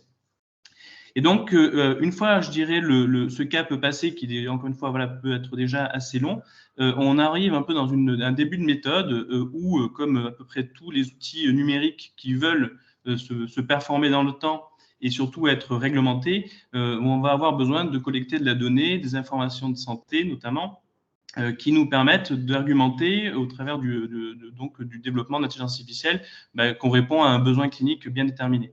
Et donc, l'enjeu de notre méthode au départ, c'était de faire une base de données rétrospective qui pouvait en tout cas réunir l'ensemble des informations, exprimer en tout cas dans le besoin des cliniciens ou dans la problématique auquel on répond, l'ensemble des informations qui pourraient solutionner notre problème.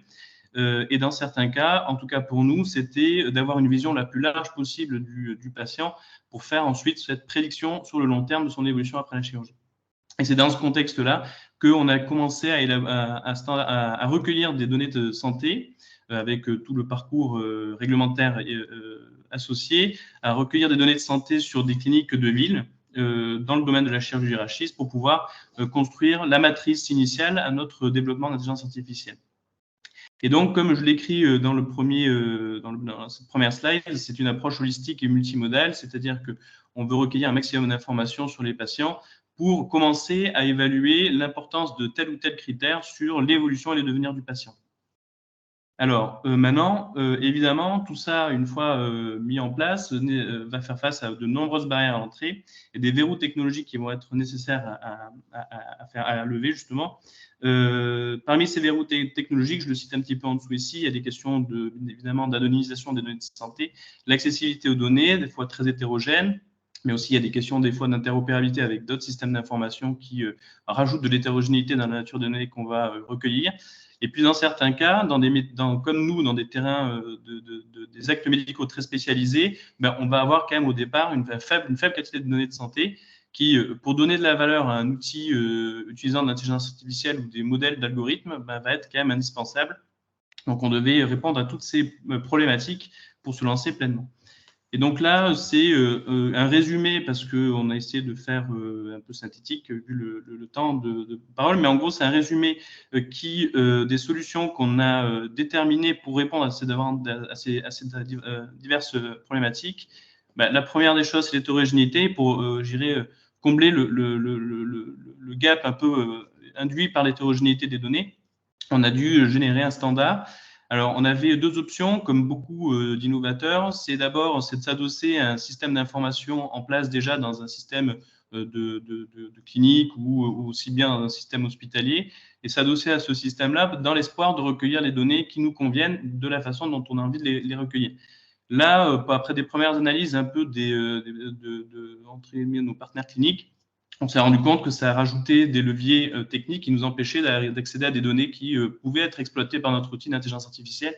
Et c'est dans ce contexte-là qu'on a préféré privilégier un recueil des données, je dirais, centralisé au départ, en faisant tout simplement de l'extraction de ces différents systèmes d'information et faire en sorte de les réunir au même endroit pour qu'on puisse les exploiter par notre outil. Aujourd'hui, je dirais que ça, c'était l'ancêtre un peu de notre solution actuellement développée, qui maintenant nous permet de recueillir ces données directement auprès des patients, comme ça a été cité tout à l'heure, sous le modèle un peu dit pro, à savoir qu'on va recueillir, nous, des informations auprès des patients directement, étant donné qu'on cherche à les impliquer dans leur parcours de santé après une chirurgie du dos. Et donc, ensuite, il y avait donc cette notion d'accessibilité. Alors, pour accéder à des données de santé, il y a des questions réglementaires sur lesquelles on est passé tout à l'heure, mais il y a des questions aussi d'intéresser des praticiens et des spécialistes à l'innovation qu'on est en train de développer, parce que c'est quand même aujourd'hui eux les principaux, je dirais, détenteurs de la capacité à accéder à des bases de données, soit aussi bien de leurs patients que de la clinique dans laquelle ils travaillent, dans les cas où ils sont au sein de clinique.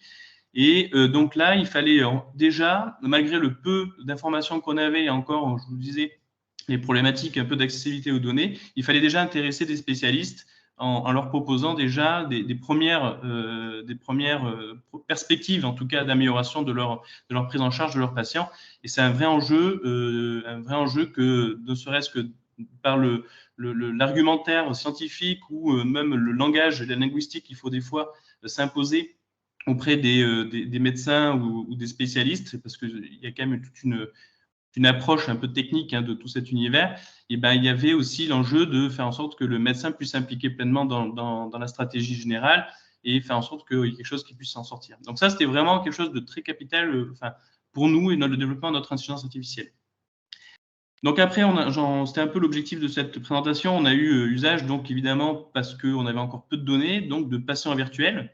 Alors le principe des patients virtuels, c'était de répondre à des problématiques de quantité, dont je vous ai parlé aussi tout à l'heure. Et ces problèmes de quantité, en faisant de la data augmentation, en faisant en sorte d'augmenter, je dirais, un bras de patients avec des patients virtuels, on avait la capacité d'aller entraîner des premiers modèles d'algorithmes et d'ailleurs de faire le choix à ce moment-là de quel serait le modèle algorithmique le plus adapté à notre besoin clinique. C'est pour ça que bien définir le besoin clinique au départ est crucial. C'est que nous, on a en tout cas déterminé que le machine learning et notamment le deep learning était un outil qui correspondait davantage à notre besoin clinique déterminé au départ.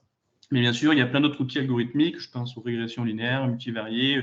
Voilà, vous allez avoir beaucoup d'autres outils algorithmiques qui permettent d'avoir ce genre de prédiction qu'on espérait avoir. Et donc, on a créé effectivement, par des méthodologies un peu statistiques, des données de synthèse.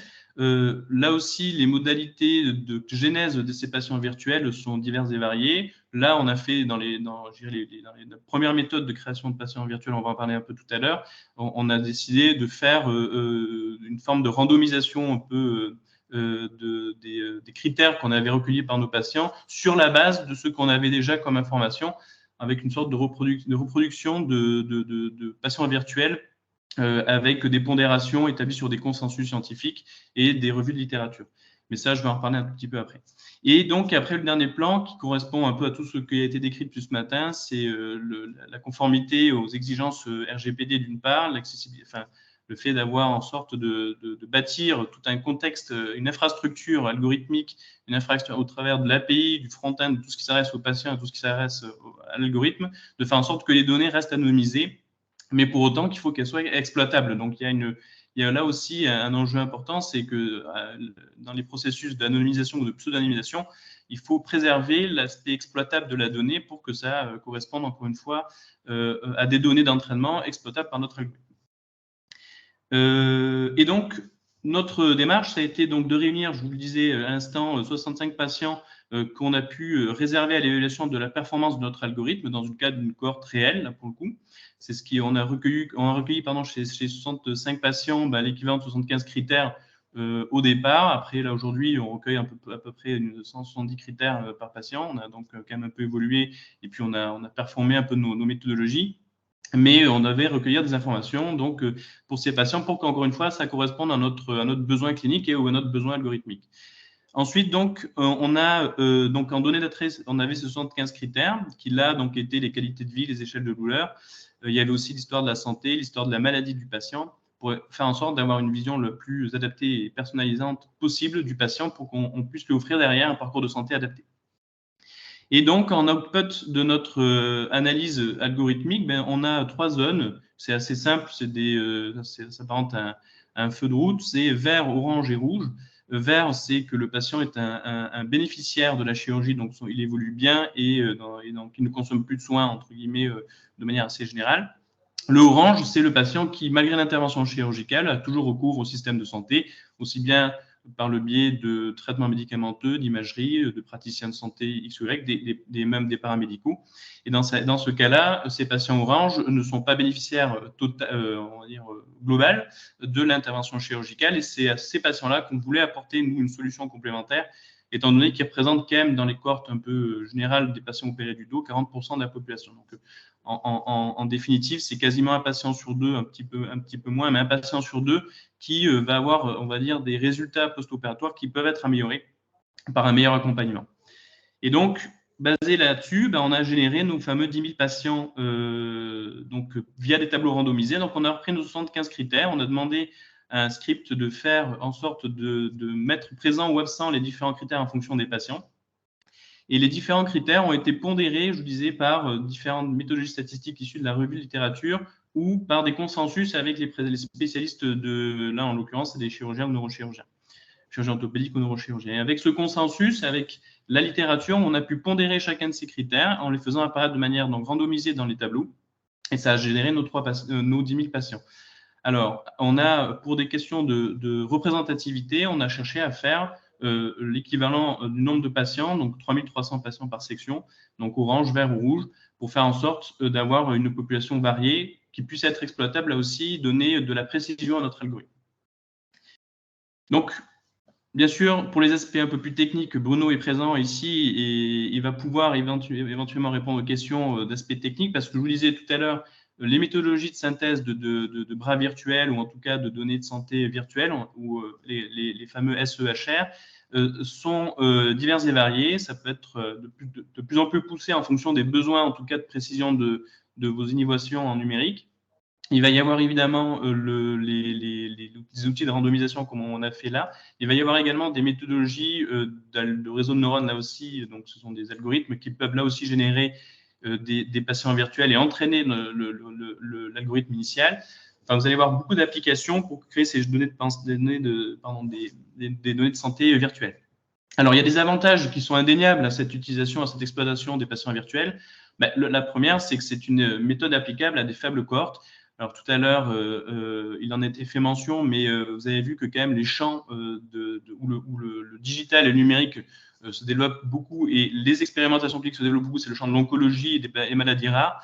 On se doute bien que, étant donné en tout cas l'incidence des patients dans ces différents groupes homogènes de patients, est assez faible. Donc, l'accessibilité aux données reste assez faible aussi. Ça a d'autant plus d'intérêt d'aller faire de la genèse de données de santé virtuelles pour répondre là aussi à des besoins de consolider des algorithmes et les rendre plus performants. Ensuite, il y a un aspect qui est quand même là aussi particulièrement bénéfique, c'est qu'il y a une anonymisation by design, c'est-à-dire qu'en fait, vous allez avoir automatiquement, étant donné que des données que vous allez générer ne sont pas rattachées à un profil patient, vous allez avoir là aussi un risque en tout cas de fuite, ou un risque même d'accessibilité aux données et pervertir le système au départ, qui va être assez faible, étant donné que vous n'allez pas non plus accéder à l'identité d'individu. Enfin, voilà. Donc, vous allez avoir, par l'utilisation de ces données de santé, une anonymisation presque de facto. Et puis, il y a cette dernière branche qui est de la capacité de rétroadapter les profils des patients. Alors là, c'est un outil dont on ne s'est pas encore servi dans nos dernières études cliniques, parce que depuis, on a fait d'autres études cliniques un peu plus avancées, qu'on argumente davantage au fil du temps. Il y a un enjeu qui est assez intéressant, c'est qu'on peut également, tout ce qui est données manquantes sur des patients perdus de vue ou qui ne répondent plus là au questionnaire dont on parlait tout à l'heure, c'est aussi un des enjeux importants de ce genre de solution. Mais il faut que ça réponde aussi aux besoins du patient. Mais si les patients ne répondent plus, on a la capacité d'essayer de générer, en le précisant bien entendu, mais de capacité à générer dans les tableaux des patients ou dans l'analyse des données répondues par les patients, des données virtuelles pour compléter leur profil et faire en sorte qu'ils puissent être davantage utilisés dans l'entraînement, là aussi, des algorithmes. Donc, il y a un enjeu presque aussi non seulement de générer des patients virtuels, mais aussi de compléter virtuellement les patients qui sont perdus de vue ou qui, en tout cas, n'ont pas recensé l'ensemble des données qu'on souhaiterait qu'ils recensent. Et puis, évidemment, il y a des inconvénients, vous les connaissez tous, et c'est un peu de bon sens dans l'ensemble, mais c'est qu'il y a la question de la représentativité des données générées. Là, il y a des analyses statistiques qui sont là quand même pour essayer de faire en sorte de comparer votre population créée virtuelle à votre population cible. Vous avez quand même la capacité de voir des outils de comparaison qui permettent de voir par rapport à des cohortes historiques la véracité, en tout cas, des patients que vous avez générés. Malgré tout, il y a quand même un manque de variabilité qui auto-induit du fait que les patients qu'on va générer vont quand même pas forcément avoir l'ensemble de la singularité des patients que vous allez avoir en vie réelle. Et puis, en dernier lieu, il y a quand même des nécessités d'acquisition progressive de données réelles pour, au fil du temps, compléter le gap que vous avez techniquement pour développer vos algorithmes, compléter les données virtuelles par des données réelles pour que petit à petit, vous ayez un algorithme qui soit de plus en plus associé aux besoins et à votre problématique fixée au départ. Voilà pour ma présentation, je crois que j'ai fini. Ah oui, non, voilà, il restait la petite roadmap clinique. Bon, là, je voulais quand même mettre ça parce qu'on a l'échelle de temps en haut une chronologie. On voit qu'on est quand même déjà entre 2019 et 2025, même si notre structure a été développée en 2020. Bon, je peux vous dire qu'avec déjà Bruno, mon responsable technique, on est sur des problématiques de maladies rares, enfin d'intelligence artificielle adaptée au diagnostic de maladies rares depuis 2015 déjà. Donc, ça fait un moment qu'on travaille sur ces thématiques. Mais depuis 2020, vous voyez que pour cette société qu'on développe actuellement et cette innovation technique, on a bien 6 ans déjà bien complété avec finalement pas énormément d'études cliniques dedans. Hein. On en a 3 distinctes. La première, c'est une étude clinique rétrospective dont je viens de vous parler. Là, une étude clinique qu'on vient de terminer au cours du début d'année, premier trimestre 2023, et qui nous a permis là de faire une véritable analyse prospective de notre technologie auprès des patients opérés du dos. Donc, l'algorithme, pour faire très simple, est adossé à un suivi donc, du patient. Donc, effectivement, là aussi, ça a été dit un peu plus avant, mais les patients se sentent quand même sont adhérents dans le cadre d'un parcours de santé un peu complexe. Ils sont très adhérents à ces solutions-là parce qu'ils se sentent pris en charge et sécurisés. C'est quand même un élément assez clé à bien garder en tête parce que, à titre d'information, il est plus compliqué d'aller aborder des patients lombalgiques chroniques, vous savez, qu'on peut voir un peu dans tous les cabinets médicaux X ou Y, mais qui vont avoir une maladie qui va et vient et qui ne va pas forcément chez eux créer le déclic où ils se disent « je veux me prendre en charge correctement ». Mais par contre, dans un parcours de santé qui est plus engageant, où ils ont plus de risques, entre guillemets, le patient automatiquement devient plus vite un ambassadeur de sa propre maladie, et puis il peut même d'ailleurs être un grand communicant sur sa maladie. Mais voilà, donc là, l'enjeu en tout cas de l'étude clinique Deep Surgery, c'est de faire cette analyse prospective en utilisant donc notre plateforme de recueil des données de santé des patients, et puis leur proposer en parallèle des guides et conseils personnalisés par rapport à leurs prédictions et à leurs tendances qu'on a pu élaborer avec notre algorithme. Donc, c'est un peu l'enjeu de l'étude clinique Deep Surgery. Et puis voilà, là, on a une étude clinique qui va davantage porter sur le service médical rendu et l'impact médico-économique très, très précisément pour faire en sorte, là aussi, de s'orienter vers un remboursement par les autres autorités de santé, enfin, en tout cas, le système de santé à l'échelle française, mais aussi européenne. Voilà pour ma présentation. J'espère que je n'ai pas été trop long. Voilà. Non, c'était très clair, très précis. Merci. Et on a une question que je pense tout le monde se pose, c'est quel est le niveau de reconnaissance de ces bras virtuels au niveau de réglementaire EMEA et US? Alors, en gros, vis-à-vis vous voulez dire des médecins ou c'est plus vis-à-vis des instances réglementaires? Plutôt les instances réglementaires, je pense. Ah ben là, aujourd'hui, là, on est encore à un stade très, très débutant hein, de l'utilisation de ces cohortes virtuelles. Aujourd'hui, ce n'est pas du tout, je dirais, classique dans l'analyse des solutions numériques. En fait, là, pour l'instant, ça fait partie du nouveau règlement européen qui, quand même, va donner davantage d'informations sur le traitement des données à caractère virtuel. Malgré tout, ça reste encore, par exemple, toutes les solutions numériques aujourd'hui qui sont évaluées et qui accèdent au remboursement, par exemple, des solutions en France, ça reste quand même des solutions qui ont été faites sur des données de vie réelle. Donc, on va dire qu'on est encore sur une phase très débutante. Disons que je dirais que c'est un super outil, comme je le mentionnais là, au départ, quand on est dans un cadre de développement et de R&D assez fort, où on veut absolument, entre guillemets, mettre en évidence un résultat, une performance clinique. Et dans le cadre après où on a cette performance clinique, il faut vraiment davantage se rattacher quand même à des données cliniques réelles pour pouvoir penser, en tout cas, à des parcours réglementaires.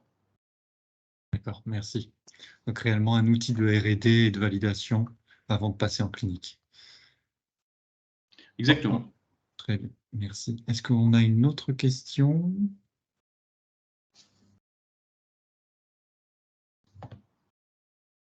Alors, n'est-il pas possible d'entraîner l'IA sur des données du SNDS? Alors, si. Alors, en fait, ça, c'est. Vous allez avoir quand même aujourd'hui, notamment le FData Hub, qui fait un peu office de relais hein, pour l'accessibilité au SNDS aujourd'hui. c'est quand même davantage au travers d'appels à projets ou même de vous inscrire tout simplement aux différentes solutions innovantes du LF Data Hub pour accéder aux données du SNDS. Alors maintenant, voilà, comme nous, on a pu s'y confronter, c'est que vous avez sur des grosses bases de données de registres importants comme ça à grande échelle, c'est que vous allez avoir une accessibilité qui prend du temps sur des aspects réglementaires, c'est indéniable. Et puis, il va y avoir l'autre problématique, c'est que vous n'allez pas forcément avoir exactement les données que vous voulez exploiter et traiter avec le standard que vous avez l'habitude d'utiliser. Alors, même si je dirais qu'il y a une universalisation un peu des standards des bases de données, vous avez des formats qui deviennent un peu plus des formats, je pense au format OMOP, qui deviennent des références un peu de standards de bases de données. Vous avez quand même encore beaucoup d'outils et de bases de données de registres qui ne sont pas sur ces formats-là, qui sont en phase d'adaptation. C'est le cas aussi de l'entrepôt de données de santé hein, qui tend, bon là, il y a une vraie démarche de leur part de rendre des données très accessibles et plus exploitables. Mais c'est pareil, ça reste des registres qui à très grand volume. Je dirais que, dans mon sens, nous, on est arrivé un peu trop tôt les voir, potentiellement. Je dirais que les transitions techniques n'étaient pas forcément au optimum au départ, et ça ne répondait pas, nous, à nos besoins. Là, aujourd'hui, ça a peut-être plus de sens. D'accord, merci. Alors, comme on est très, très en retard, je vais passer la parole à notre dernier intervenant, donc M. Kouzaïn. Bonjour. Bonjour à tous. Je vous laisse partager votre présentation. Oui, alors effectivement, comme on est en retard, je vais peut-être accélérer un petit peu sur le propos S'il vous plaît. introductif pour aller vite sur la fin, en espérant que du coup ça va venir s'intercaler vraiment bien dans les présentations qui ont été montrées jusqu'à présent.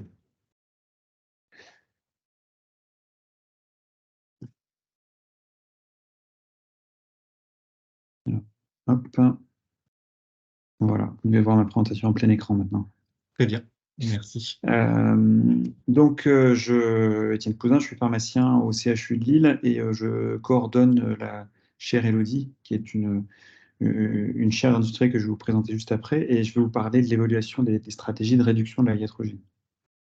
Donc, la chaire Elodie, c'est une chaire qui est industrielle, qui est portée par le CHU de Lille, l'Université de Lille et l'École centrale de Lille, et qui, du coup, associe à la fois des compétences hospitalières sanitaires, des compétences académiques et des compétences d'ingénierie.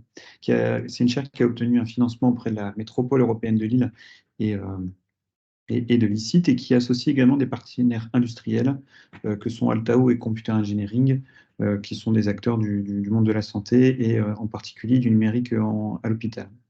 Donc l'ambition de la chaire, c'est de construire un centre d'innovation technologique dans le domaine de la pharmacie, autour des sciences du numérique, des sciences humaines et sociales, des sciences médicales, pour optimiser la prise en charge thérapeutique des patients hospitalisés.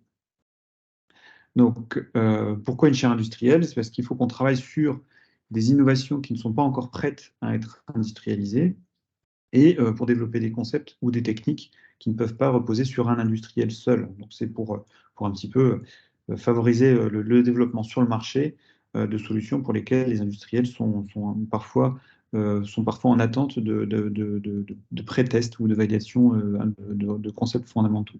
Alors, pourquoi tous ces travaux-là? Parce que là aussi, je vais aller assez vite, mais pour vous donner des ordres de grandeur en tête, les événements indésirables graves liés aux soins ont une incidence qui est extrêmement élevée, et des incidences qu'on trouve dans des ordres de grandeur assez similaires dans tous les pays du monde. Même si là, vous voyez des pourcentages qui varient, en fait, ça va dépendre un petit peu de la méthodologie des études. Les études américaines, par exemple, dont vous voyez les pourcentages affichés sur l'écran, ont été menées dans les années 80. En France, on a eu des études assez importantes qui ont été menées en 2004, en 2009 et en 2019. Donc, ça peut expliquer une certaine variation dans les chiffres obtenus, mais l'ordre de grandeur est relativement constant. On a un événement indésirable grave sur 2 qui est associé aux médicaments ou aux produits de santé, et on va avoir un événement indésirable grave sur 2 qui va être réputé évitable. Un événement indésirable grave, on entend un événement indésirable qui va entraîner une prolongation d'hospitalisation, un décès, un handicap permanent. Donc on est sur des événements qui sont sérieux et qui amènent des grosses conséquences sur les patients. Pour donner là aussi sur des ordres de grandeur, on est sur un événement indésirable grave tous les 6 à 30 séjours à l'hôpital. Donc on est encore une fois sur des incidences qui sont extrêmement élevées, et on parle depuis tout à l'heure d'essais cliniques, de mieux maîtriser, de découvrir de nouvelles thérapeutiques. Ces événements indésirables graves vont toucher des traitements pour lesquels on a une très bonne connaissance en fait des effets indésirables, des profils de risque, et sur lesquels malgré tout on va faire des erreurs liées à la complexité des organisations, liées à de nombreux facteurs. Donc, je passe encore une fois assez vite sur ces chiffres. Ça, ce sont les études ENEIS françaises. Voilà, j'accélère un petit peu. L'explication donc sur ces événements indésirables graves, c'est que la prise en charge médicamenteuse à l'hôpital et en ville, ce sont des organisations qu'on considère comme des organisations à haut risque. On a des systèmes qui sont sous contrainte, on a des évolutions démographiques fortes, à la fois côté patient, avec un vieillissement de la population, côté soignant, avec, on le vit très très fort en ce moment, une fuite des soignants et des milieux hospitaliers. Apporter également des contraintes, ce sont les évolutions technologiques, on en a parlé depuis le début, avec des nouveaux médicaments, parfois complexes, mais aussi des nouvelles modalités de prise en charge, et des évolutions réglementaires constantes qui vont amener de la contrainte sur les systèmes qui vont appeler à une certaine adaptation. Mais les capacités d'adaptation des systèmes hospitaliers et des systèmes sanitaires sont empêchées à cause des structures hiérarchiques, sociales, à cause des structures fonctionnelles, à cause de contraintes temporelles. Donc on commence à avoir une bonne connaissance en fait de ces mécaniques-là, de ce qui est une organisation à haut risque, parce qu'il y a d'autres organisations qui existent, qui sont aussi réputées à haut risque, et qui, elles ont su s'adapter. Et souvent, on parle de l'industrie nucléaire, de l'industrie chimique, et en particulier aussi de l'aéronautique, qui a su faire des adaptations extrêmement fortes pour atteindre des niveaux de sécurité qui sont complètement incroyables presque. On a des données très très anciennes qui nous montrent la baisse de la mortalité dans l'aéronautique et en particulier dans l'aviation commerciale, avec une baisse constante qui est allée jusqu'à un point bas en 2017 où on a eu 0 passager tué par milliard de kilomètres parcourus. On est sur des ordres de grandeur de 10 puissance 6 accidents mortels par vol, alors que je vous rappelle, on est entre 6 à 30 événements indésirables graves par séjour à l'hôpital. Donc on n'est pas du tout sur les mêmes ordres de grandeur dans l'aéronautique, et du coup, c'est probablement une source d'inspiration extrêmement intéressante. Donc là aussi, je passe assez vite. Donc, quelles sont les solutions pour améliorer la prise en charge médicamenteuse des patients à l'hôpital? Ça passe par le développement et l'utilisation de technologies qui sont disponibles à l'heure actuelle, mais dont il faut faire l'évaluation. Et tout l'enjeu, c'est ce que l'aéronautique en particulier nous a appris, c'est de réussir à combiner la performance humaine qui est des opérateurs du terrain, donc les soignants, les médecins, les pharmaciens, les infirmiers et aussi les patients dans une certaine mesure, de réussir à combiner leur capacité humaine à intercepter les événements, à optimiser la prise en charge, et de la combiner avec la performance des systèmes automatisés pour avoir un ensemble qui soit sécurisé. Donc l'enjeu, c'est bien de sécuriser, donner le bon médicament, donner un cadre de fonctionnement sûr, et ça, c'est souvent les technologies qui vont nous l'apporter. Elles vont permettre de délimiter des frontières où on sait que là, on sort vraiment du cadre rationnel d'usage des médicaments et on est typiquement dans l'erreur. Et en déterminant un cadre de fonctionnement sécurisé, laisser la possibilité à l'intérieur aux soignants, au personnel humain, d'optimiser, c'est-à-dire d'aller chercher non plus le bon médicament, mais d'aller chercher le meilleur médicament en laissant libre cours à leur performance cognitive. Et cette performance cognitive, elle sera maîtrisée parce qu'elle se développera dans un cadre de fonctionnement sécurisé. Donc l'enjeu, c'est bien de passer des 5 B, le bon médicament au bon patient, au bon moment, à la bonne dose, par la bonne voie, au 5 M, quel est pour mon patient le meilleur médicament, la meilleure voie, la meilleure dose et le meilleur moment. Donc, il y a tout un enjeu de mesurer la performance du circuit et du médicament et des dispositifs médicaux. Encore une fois, je vais aller assez vite sur cette diapositive. Il y a des enjeux cliniques, médico-économiques et organisationnels. Médico-économiques, on va être sur l'évaluation des consommations de médicaments, des dispositifs médicaux, l'évaluation des stocks. Enjeux organisationnels, je vais assez vite dessus, mais évidemment, tous ces outils qui vont fluidifier, qui vont améliorer la prise en charge médicamenteuse des patients vont avoir un impact important sur les ressources humaines, à la fois pharmaceutiques dans la logistique des produits de santé, mais aussi au niveau des soignants. Et il y a un enjeu clinique qui est celui qui nous rassemble aujourd'hui, de bien évaluer la performance de ces outils qu'on va mettre en œuvre pour sécuriser la prise en charge des patients, à la fois sur la partie sécurisation, éviter des erreurs flagrantes, et optimisation, une fois qu'on n'est pas dans l'erreur évidente, comment est-ce qu'on est sûr qu'on administre le meilleur médicament pour un patient donné. Donc, plusieurs approches possibles d'évaluation de ces technologies. Je vous montre un article, encore une fois, je vais aller assez vite, mais l'idée de l'évaluation des systèmes automatisés de logistique à l'hôpital, c'est d'aller chercher le taux d'écart entre un médicament qui a été prescrit et celui qui sera réellement administré à un patient. Donc, il y a des études, plusieurs études qui ont été menées dans le monde. Je vous cite celle-là qui a été menée par par moi-même et par des équipes à la fois de Valenciennes et de Lille, où on a mesuré le taux d'erreur de l'administration des médicaments après la mise en place d'un système robotisé pour la préparation des médicaments pour chacun des patients. Et où on a défini une erreur comme une divergence entre un médicament prescrit et un médicament administré. Donc ça a été l'erreur au sens de l'étude. Évidemment, parfois, il peut y avoir une divergence, même si au final, cette correction est bénéfique pour le patient. Si le médecin s'est trompé dans sa prescription et que cette erreur est rattrapée par le personnel soignant, il y aura un écart entre le médicament prescrit et le médicament administré, mais qui peut être positif pour le patient, bien sûr. Mais on est sur un indicateur, et donc c'est ce taux d'erreur qui a été mesuré par observation des administrations en aveugle des prescriptions. Donc d'un point de vue méthodologique, on a un observateur qui a accompagné les soignants au moment de l'administration des médicaments, qui a regardé les médicaments administrés, qui les a comparés à ceux qui étaient prescrits et qui a mesuré un taux d'écart. Et on a fait ces observations avant mise en place d'un système robotisé pour la préparation des médicaments et après. Et ce qu'on a vu, c'est que pendant la phase de distribution globale, on avait un taux d'erreur qui était aux alentours de 10%, c'est-à-dire 10% des médicaments administrés étaient, 10% des administrations n'étaient pas conformes à la prescription, et que ce taux après robotisation, quand on a basculé dans une organisation en dispensation nominative, on a divisé par 2 ce taux d'erreur, on est revenu à 5%. Donc des chiffres tout à fait intéressants qui montrent un impact positif de cette robotisation de la délivrance nominative, une baisse de 53% du taux d'erreur d'administration. Le type d'erreur, on a vu qu'on avait différents types d'erreurs qui avaient été réduits par cette robotisation.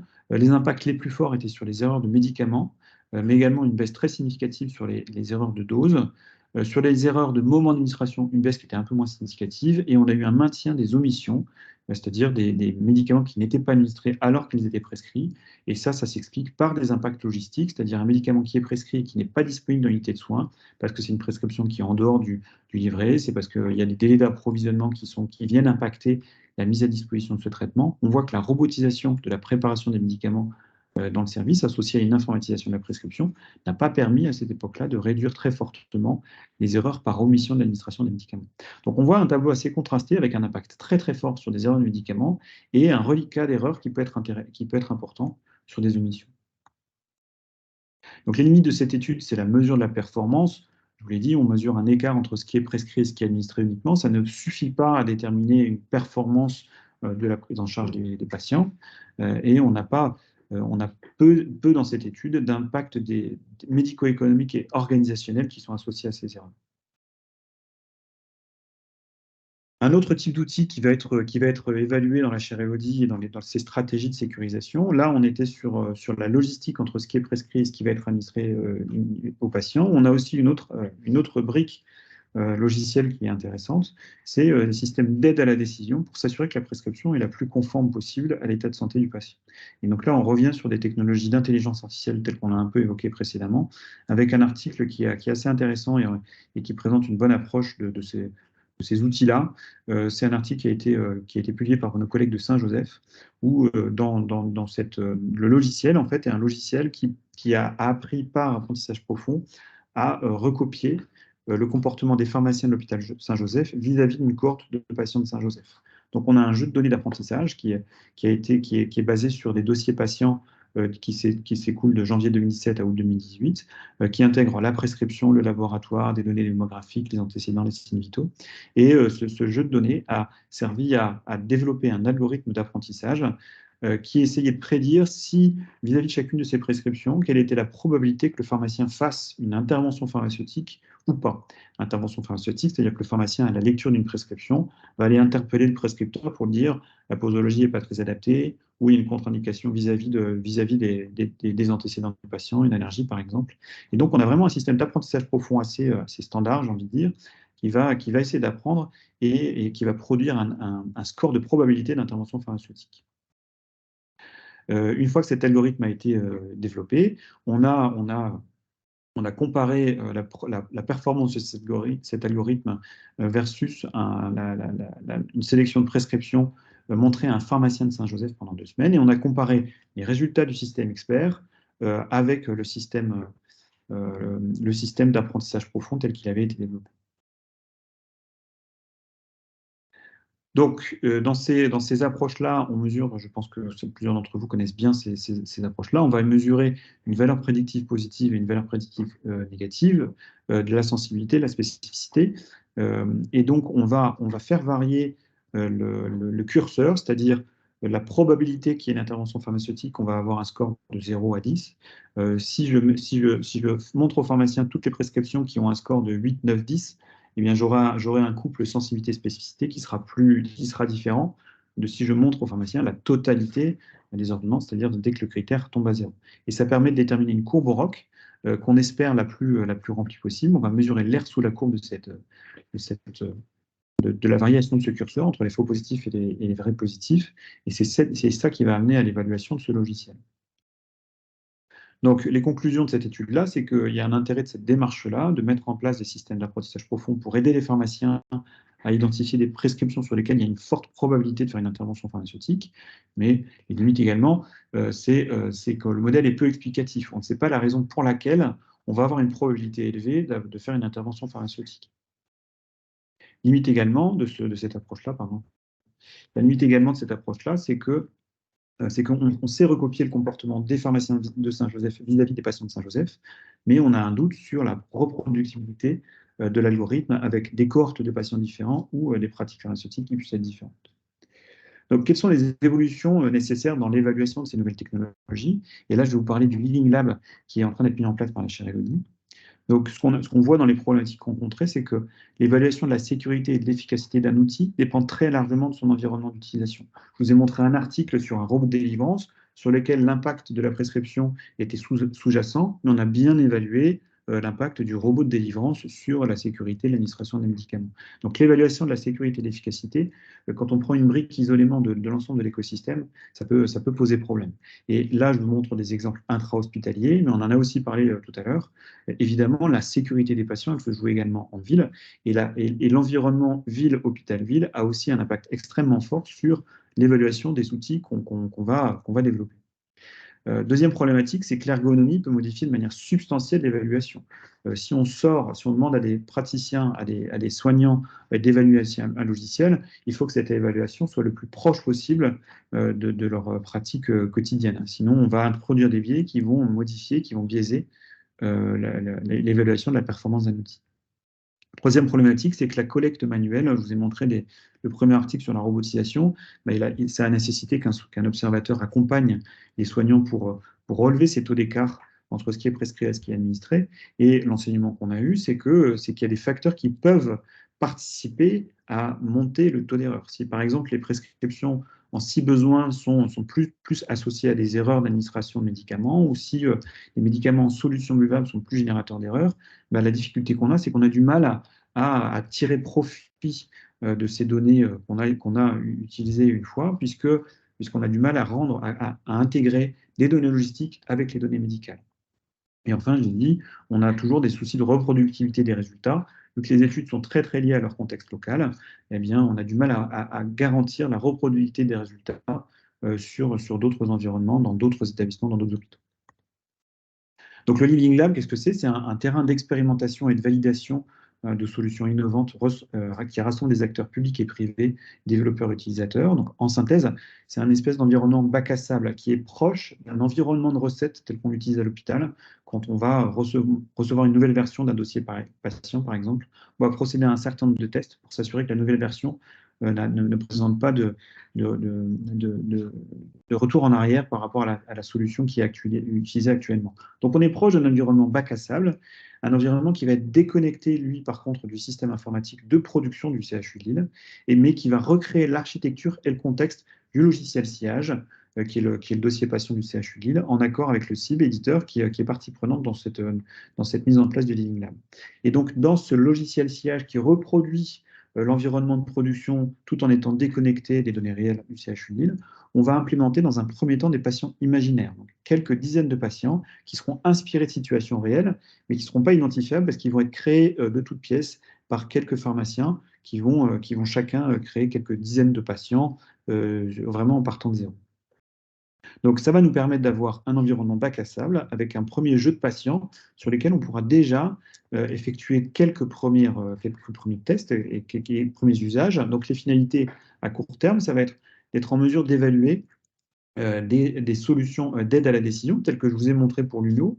Si l'UMIO met en place, si un logiciel, si une solution propose un outil d'aide à la décision pour les pharmaciens pour identifier les prescriptions qui sont à risque, et ben, ce Leading Lab, avec quelques dizaines de patients fictifs, suffira d'abord à nous permettre à faire des premiers tests d'ergonomie, tests de sécurité et d'efficacité, puisque les logiciels d'aide à la décision rentrent dans le cadre du marquage CE, puisque ce sont des dispositifs médicaux, et donc ils doivent déjà fournir, pour obtenir leur marquage CE, un premier niveau d'évaluation de sécurité et d'efficacité. Donc c'est quelque chose qui sera accessible pour le niveau de preuve qu'on attend de ces logiciels-là, avec quelques centaines de patients. On peut imaginer les créer à la main, même si ça représente un travail un peu long, mais c'est faisable. On peut déjà avoir, grâce au Living Lab et des patients créés manuellement, on peut déjà lancer les premiers tests d'évaluation de ces dispositifs médicaux que sont les logiciels d'analyse de décision dans des études comparatives. Et ensuite, les perspectives, on en a parlé juste précédemment. Une fois qu'on sait charger dans cet environnement des cohortes de prescription de patients qu'on aurait créés manuellement, eh bien, on va pouvoir monter un petit peu en volume et d'aller charger dans ce Living Lab des cohortes de patients pseudonymisés pour effectuer des premiers tests d'interopérabilité. Donc, il y a des cohortes très très larges qui sont disponibles. Je pense par exemple aux cohortes mimiques qui sont mises à disposition par le MIT. Eh bien, on va pouvoir récupérer ces données pseudonymisées, les moduler pour pouvoir les rentrer de manière massive dans le Living Lab et passer de quelques centaines de patients qui auraient été créés manuellement à plusieurs milliers de patients qui seront pseudonymisés. Une fois qu'on aura pu faire ces étapes-là, l'étape d'après, ça va être de travailler sur des cohortes de patients synthétiques. On en a parlé.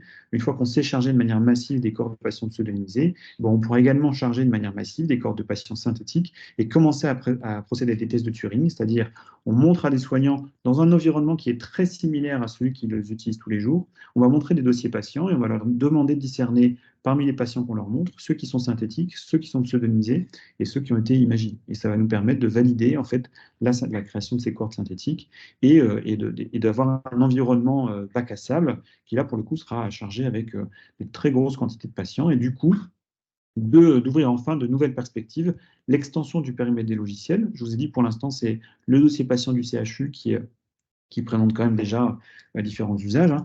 Mais une fois qu'on a un dossier patient rempli avec des données patients, pourquoi pas d'ailleurs avec des données patients qui vont pouvoir évoluer dans le temps, sur des cycles de 1 semaine par exemple, eh bien on va pouvoir rajouter dans ce Living Lab d'autres logiciels, par exemple des logiciels de logistique pharmaceutique, voire des logiciels, on l'a vu, qui seront utilisés en ville, on en a parlé un peu plus tôt, de manière à faire des évaluations beaucoup plus sophistiquées de ces environnements informatiques et de ces solutions numériques. Donc la proposition de valeur aux éditeurs de solutions logicielles, c'est de pouvoir faire des tests dans des environnements simulés, mais très proches des conditions réelles, auprès d'un public de futurs utilisateurs, puisque les pharmaciens qui participeront, dans un premier temps, ce seront des pharmaciens, mais plus tard les soignants, sont des professionnels de santé, ils vont pouvoir participer à l'évaluation de solutions et on pourra faire des retours qualitatifs qui seront particulièrement intéressants. Et si on aura des résultats expérimentaux, en fonction des résultats expérimentaux, aller plus loin dans les conditions d'évaluation et développer des méthodologies d'évaluation. Enfin, l'intérêt de ce Living Lab, c'est également un intérêt de formation et de recherche, c'est de permettre de mettre à disposition des étudiants des environnements proches des conditions réelles avec des patients simulés ou pseudonymisés, ce qui va leur permettre eux aussi, dans un cadre sécurisé, d'apprendre à analyser des ordonnances, d'apprendre à utiliser ces logiciels dans un cadre, encore une fois, qui sera le plus sécurisé possible. Voilà, je vous remercie pour votre attention. Merci beaucoup. Est-ce qu'on a une question concernant cette présentation?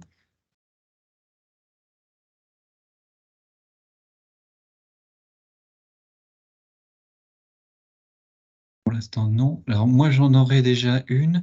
Est-ce que vous envisagez sur votre réplication du système hospitalier, là, c'est réservé pour l'instant aux données pharmaceutiques seules, ou vous envisagez une reproduction virtuelle d'un hôpital complet, avec échange interservices, de l'imagerie, des tests psychologiques, etc., etc.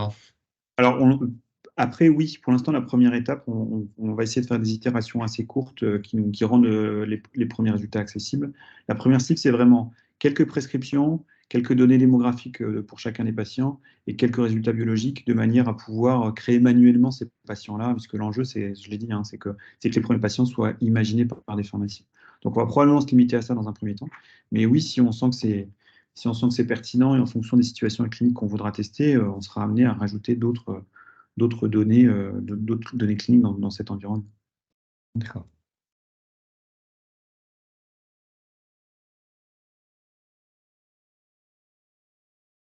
Alors malheureusement, comme on a beaucoup dépassé le temps, et je m'en excuse, mais tout était tellement intéressant que j'ai pas voulu bloquer les échanges. On n'a pas trop de questions. Je voulais confirmer avec vous, parce que j'ai pas eu de retour, est-ce que je pourrais partager votre email et éventuellement votre présentation? Oui, pour moi, oui, bien sûr. Parfait, merci. Donc ça, je reviendrai vers donc les inscrits pour leur partager les informations et faire le lien. Attendez, j'ai comme une question. Patient imaginaire versus patient virtuel, quelles sont les différences? Alors, le patient imaginaire, c'est un patient qu'on va demander à nos pharmaciens d'imaginer. C'est-à-dire, on va leur demander d'établir quelles sont les prescriptions et quelques résultats biologiques d'un patient qui serait diabétique, à quoi pour eux ça ressemblerait. Donc, c'est vraiment imaginaire parce que ça va sortir de la tête d'un pharmacien. Mais évidemment, pour imaginer ces patients, ils vont s'inspirer de patients réels, c'est inévitable. Donc, on va leur donner des règles pour flouter un petit peu, si jamais ils s'inspirent de données réelles, d'être sûr qu'ils masquent correctement des patients. Et c'est là qu'on va s'approcher de patients virtuels, parce que les patients virtuels, ça peut être des patients, soit des données réelles qu'on va perturber pour les pseudonymiser. Et donc, avec les mêmes pratiques, on va dire, je prends une date, mais je la bouge dans le temps, et en évitant, par exemple, que la date d'entrée du patient tombe à dimanche, parce que du coup, on va vite détecter si tous les patients sont entrés dimanche, que la base est une base synthétique. Ou alors des patients virtuels qui ont été générés vraiment par apprentissage profond, où là, on va rentrer dans la base des critères d'incidence de telle maladie, et le système va générer des patients virtuels. Là, nos patients imaginaires, c'est vraiment des patients qui ont été imaginés, à proprement parler, par des pharmaciens pour pouvoir débuter le projet. À partir de leur expérience. Personnelle, etc. Voilà. Très bien. Ouais. Peut-être une dernière question, ensuite je clôt l'atelier. Non? Donc on va terminer cet atelier. Je remercie encore une fois les intervenants pour la qualité de leur présentation. C'était extrêmement intéressant et on a vraiment eu un vaste panel des possibilités maintenant qu'on peut appliquer soit en R&D d'ailleurs pour le coup, soit dans l'évaluation des technologies de santé, et je vous en remercie. Merci beaucoup. Au revoir. Merci à vous tous. Merci, au revoir. Bonne journée, Au au revoir. revoir. Merci, au revoir. Merci, au revoir. Bonne journée.